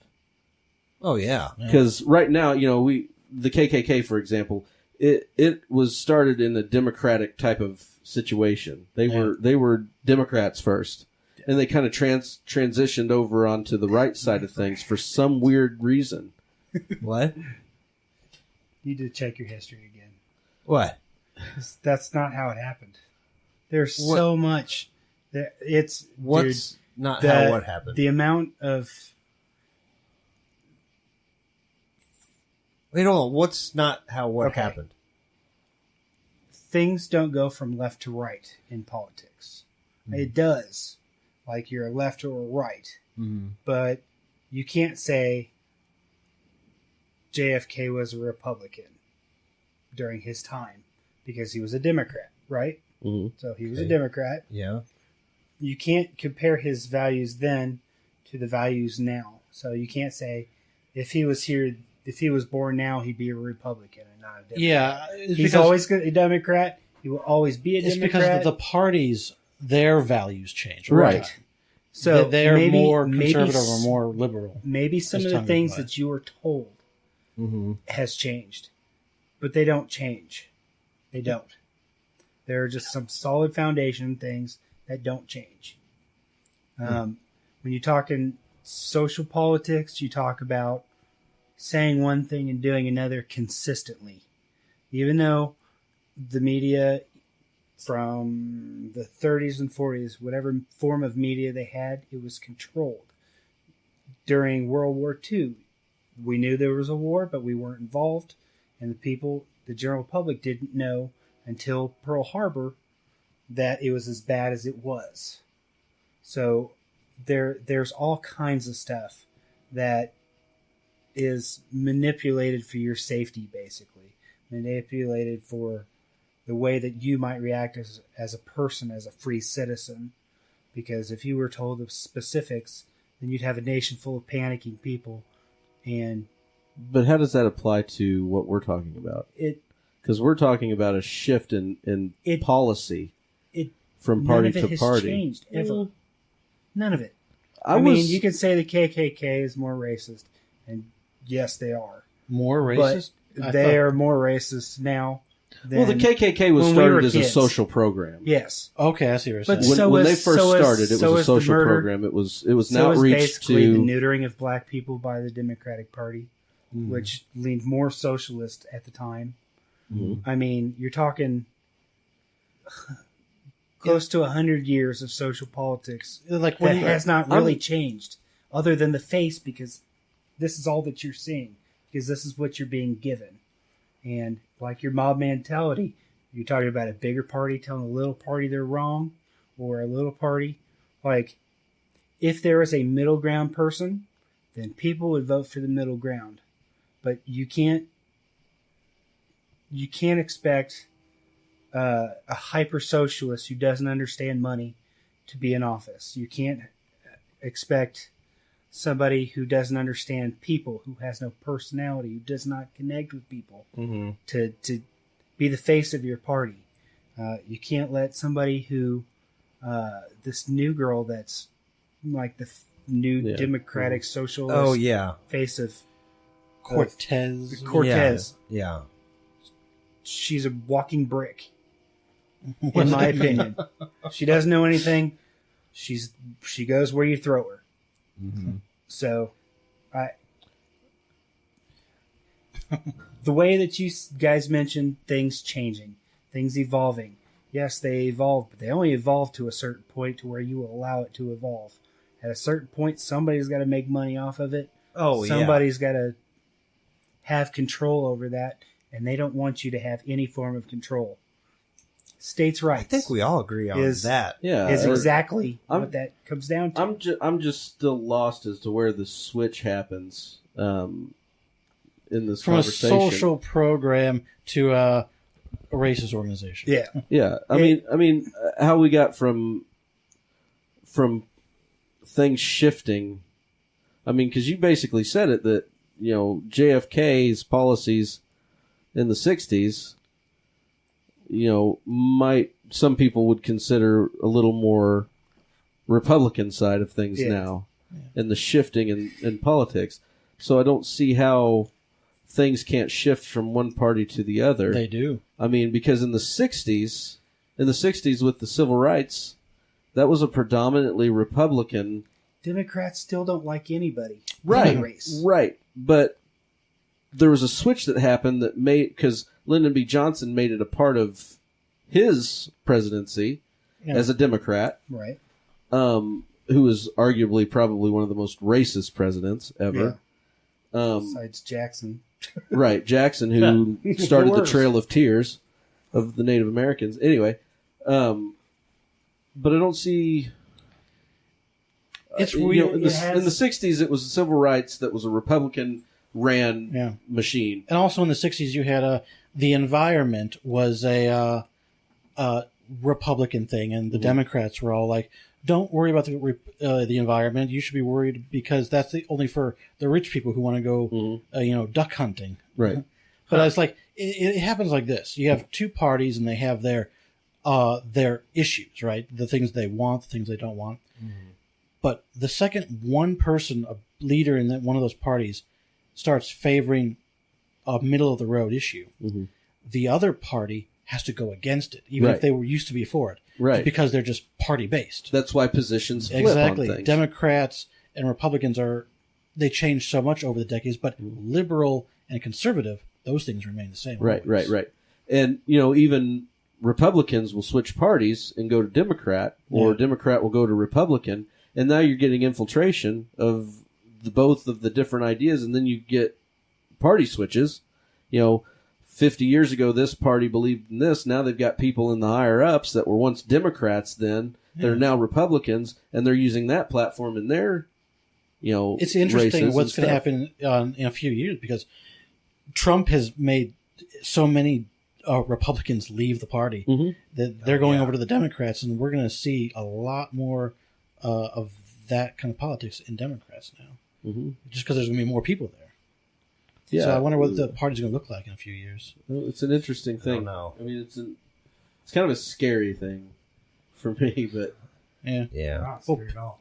I don't care what happens. It's going to be amusing. Well, I agree with that. The next one, just to amusing. see how close it's going to be after everything that the media has told you and all the crazy, stupid stuff that they're social justice worrying about. Like, the Democrats don't really have somebody. The closest they've got is Biden, I think. Yeah, they need to come up with somebody They have nobody. quick. They need to come up with a real contender. Right. Because if Hillary goes again, it's going to be the same thing over again. It's gonna be bad. People do not want to vote for her. Well, I she's think a most horrible people, person. Yeah, well, she is. Oh, yeah. And I voted for Don't her. even and have yet to dig that deep I knew to she was find a that. horrible person. I still voted for her just because I was like, I don't want Trump to win. It was like that was the condition I was in. I was like, What didn't you like Trump before? Did you not like Trump? Have you never liked Trump? I didn't like anything he said, and I didn't like anything he did during the campaign. So it was like, I didn't want him. But Hillary was like, I didn't like a lot of her stuff, but at least I felt like the country would be more or less safe. Not good, not changing the way I wanted to change, but at least it wouldn't burn down. Trump made me think like... Not if you value your freedom or your voice whatsoever. Well, that's the thing, You'd though. be neutered, man. I feel completely. I feel the same with Trump, though. It's like those issues are the same. Do you believe in states' rights? Don't ask me that. No, I'm just because I'm asking. Of course I do. Because some people do, some people don't. So give me an example. Okay. Marijuana. Yeah. Cannabis. State right. Your state should be allowed to choose. If you, as a people, choose this, then it's be the way it is, and the government should support you. The government should not tell you what you're doing, and you get to vote, but it doesn't really matter. Yeah, to a degree. Well, because I think that there are state issues that affect the country as a whole, and then you need now. Now always. I feel like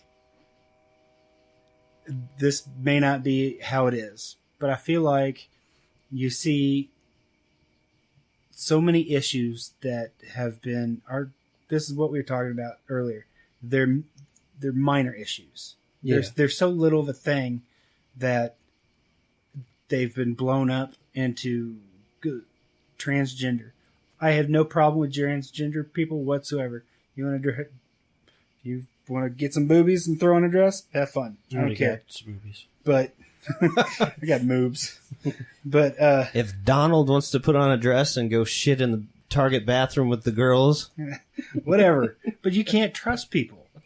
Like, people are so untrustworthy now that you can't expect someone to do the right thing. Yeah. And if you can't expect somebody to do the right thing, you can't expect that person to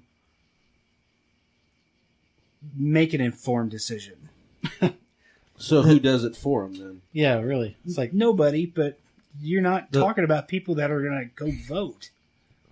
Ever. Like, hardly. Okay. So, because they vote appropriately. I don't like that term. Vote appropriately. No, appropriate, not like appropriation. No, I know. Like, vote how I deem your vote to be appropriate. Yes. That I don't like. No. Is that not what you're saying? That's not what I'm saying. Okay. What I'm saying is voting party. Like, is this good for my party? Is this bad for my party? Is this good for me versus good for me and my community? Like, identity politics. Yeah. States should be able to decide for themselves what they want. If that's the way the nation was made. We decide, the government empowers. I think it's a lot more complicated than that. And I do not want to actually... It doesn't have to be. Yeah, maybe it doesn't have to be. Maybe it does. If you're a third-party person, you could make those decisions. But that's what Trump is doing. Your state can make your decision for what you want. If you don't want to have this, you don't have to. And we're not going to find you. Are you saying under the reign of Hillary? Versus Hillary, where she would say, well, right now, the whole Mueller thing, it'd be over. It'd be done. Over with. And every time somebody said something bad about him, they'd kill him. It's a waste of money. Yeah, it is. It needs to be done. Regardless, it's a waste of money. Nothing is good coming of it. Mueller. What do you don't think that the finding all of the Russian connections and stopping them is useful? I don't think there is. If the connections are real, if all the indictments are real, if there's any Russian collusion, isn't there always Russian collusion? Let's not talk. It's from Russia. We haven't talked. We haven't. They haven't proven collusion yet. But forget about collusion. It was the box. There's a universal truth to this. That is, our election was hit hard by the Russians. All of our intelligence agencies agree with that. All of them. So Russia agrees with that. Because they were Russian, that means they were employed by the government of Russia? Yeah, because they have found those connections. And Putin himself, just the other week, when Trump was down in Helsinki, said, I wanted him to win, and I directed some people to make sure he won. That's on tape. You can watch it. So anyways, we know for a fact that there was an attack. Forget about the Mueller finding collusion. Whether he does or not is not even his mandate. What I'm saying is that it's taking too long. It's wasting money, just like the Benghazi thing wasted money. Sure. And everybody, that jumps on the Benghazi train, you're against this. Hold on. Wasting money is not what's happening. They're spending money, but they are getting facts and they are getting indictments for people who were involved with the hacking of the election. So legitimate. But is it worth the cost? We were attacked by Russia. It's worth the cost. I don't know what attacked by Russia. Well, you mean what did they do? They hacked a lot of things. What? But what proof have you seen? Oh, I haven't seen. But see exactly. Well, how would I see it? I haven't seen it. Guess who has seen it? Who? The Republican House. So is the Democratic. Yeah, but that's what I'm saying. Both parties have seen it and they've agreed to it now. It's based off a dossier and a bunch of other stuff not based off the is dossier. Manipulated. It's not based off the dossier. Okay. The dossier was a part of it, but all that stuff. What have you seen? What? How would I see? I'm not in. If you're the an house. American, you should be able to see it. That's what the big deal is. Oh, you're talking about actually being able to go on and go read online, documents? Yeah, look at If you find something even remotely, you're going to find it redacted. That's probably true, but the investigation isn't over yet. Since when in the history of the FBI or any investigation do they release documents before it's over, before they have made the whole case? They've done it. No, they haven't. On several occasions. They've had leaks since the... Leaks, yes, but we're talking about legitimate... You haven't even seen a leak. We've seen some I'll show you one. But anyways, the point is the investigation isn't over, and they are fine. You don't like Trump. You don't like Russia. Great. But you have not seen nothing. All right, you've never seen a number going They should have 500,000 votes here, and they only have 1,500 now. Your own people, your representatives, they have seen the House, the Republican House got.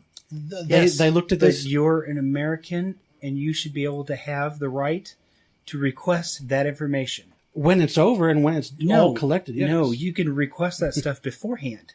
There's no reason why, when certain things that don't affect a military engagement, dude, that this you is can't two request massive countries going at each other. That can cause military engagements. And I understand that, but any direct, I'm listening to what you guys are saying. It doesn't say names. If it doesn't say names, like this spy said this, or whatever. You can glean a lot more even if it doesn't name names.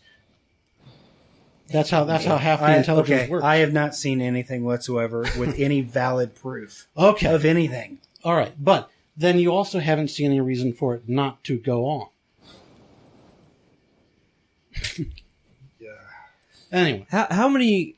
Here's what I want to know: hell? How many politicians have been in bed with Russian oligarchy? Yeah, probably a lot. How many? Probably a lot. A lot of money's over there, and politicians need money. Hillary's people met with Russians. Yeah, I'm sure Barack's people met with Russians. Huh? Bush met with Bush Uranium? was riding around on horses with Putin. So $200 billion. Well, the point is, we made it through Bush, we made it through Obama, we'll make it through Trump, and we'll make it through whoever the next president is. Probably, yeah. The world isn't going to come to an end because Trump is president. The world may have come to an end if Hillary was president. I don't know, but I doubt it. Probably not. I doubt it. She would have been a disaster, though. I do agree with that. She would have been a train wreck of a disaster, especially, she would have continued all the same policies that were going on through Bush, through Obama. I agree, and that's why I think disaster is the wrong term. As much as I don't want all the same policies, it would have been business safer. as usual. Yeah, it would have been not what I wanted, but a lack of disaster, whereas Trump seems like a disaster. It wouldn't. I think it wouldn't have been such a circus. Oh, yeah, it wouldn't have been such a circus. I don't think it would have been such a circus. Yeah. And most of the circus is just because Trump's got a big mouth and runs it a lot. That's the circus. Yeah, he's not presidential. Not very presidential, but I don't feel like everything's coming to an end with him as president. I don't feel unsafe to walk the streets with him as president. I don't like that he's president. I don't like the things that he says. I don't necessarily like the things that he does. I think he appeases people. I think he'll say something, and then whenever he gauges the response from the population, he'll backtrack on it and say something else. Like they didn't like that I said that? Why like when he went to Helsinki and he was, not very stern with Putin about all the things that were going on. Opposite. Right. He was very... I'm not watching any of this. He was very subdued. Really very, not. He was downright friendly. He seemed very neutered, as Ray had used earlier. He seemed very neutered by Putin. And then whenever he gets back and sees all the response from everybody saying, well, that was the biggest shit show ever, then all of a sudden he's like backtracking on all the things that he said, all those praises that he had for Putin. You know what's funny about that? He backtracks on it all. Is that would be half acceptable or believable if that was the one time that he had said those things. But he's been saying them for hundreds of times about how he sides with Russia, that Russia didn't hack him, even though all of his own intelligence people. He's like, but this one time they made a big deal of it. I got to say, I misspoke. Right. It's like, but what about all the other times? So, yeah. Music. Actually, we should really wrap it up. It's a minute. Oh, God damn. 3 hours. Oh, shit. Yeah. Well, your session with the Goffstein was 3.5. Was it really? Oh, so you're trying to beat that, huh? Yeah, it was 3.5. You gotta beat, and I did cry. Gotta beat the gopher. I did cry in my hands because he was the first guest, as you alluded to. He in the lives last closer. Podcast. That's what I said. Well, because you were the first one I knew. You hear that, Goffstein? You were only the first guest out of convenience. Otherwise, it wasn't been me. convenient at all. I had to pick his ass up. Oh yeah, drank all my whiskey. It'd have been me, Goffstein. I had to take him home. I enjoyed listening to him ramble on, though. We had some debates. He definitely hijacked your all's conversations, though, and I think he admits that. Yeah, he does. That's fine. He's a man of strong opinions. I'm more of a listener anyway. But anyway, Even though I wasn't listening to half the shit he said. It was nice having you guys here. I appreciate you inviting me. It was a fun ruckus, a circus. Very circus. This one went all over the place. It really did. With no segues. we were. Lots of music talk though, like way more than normal. Yeah, that's true. Yeah, and then we might have to cut out some of the slow parts and condense it down a little bit. No. As Goffstein would say, just let it roll. Oh Lord, no. Thank you, That's what fellas. he says when he's on the toilet. Just let it roll. Thank you, fellas. I appreciate it. Thank you boy. for coming. Thanks, Ray. Thanks, Ray. Good talks. Great discussion. We could do it again. I'd like to. If we can, we shouldn't, but we might anyways. All right, that's Tits. another week for Strum and Scribe. Butt cheese. Adios.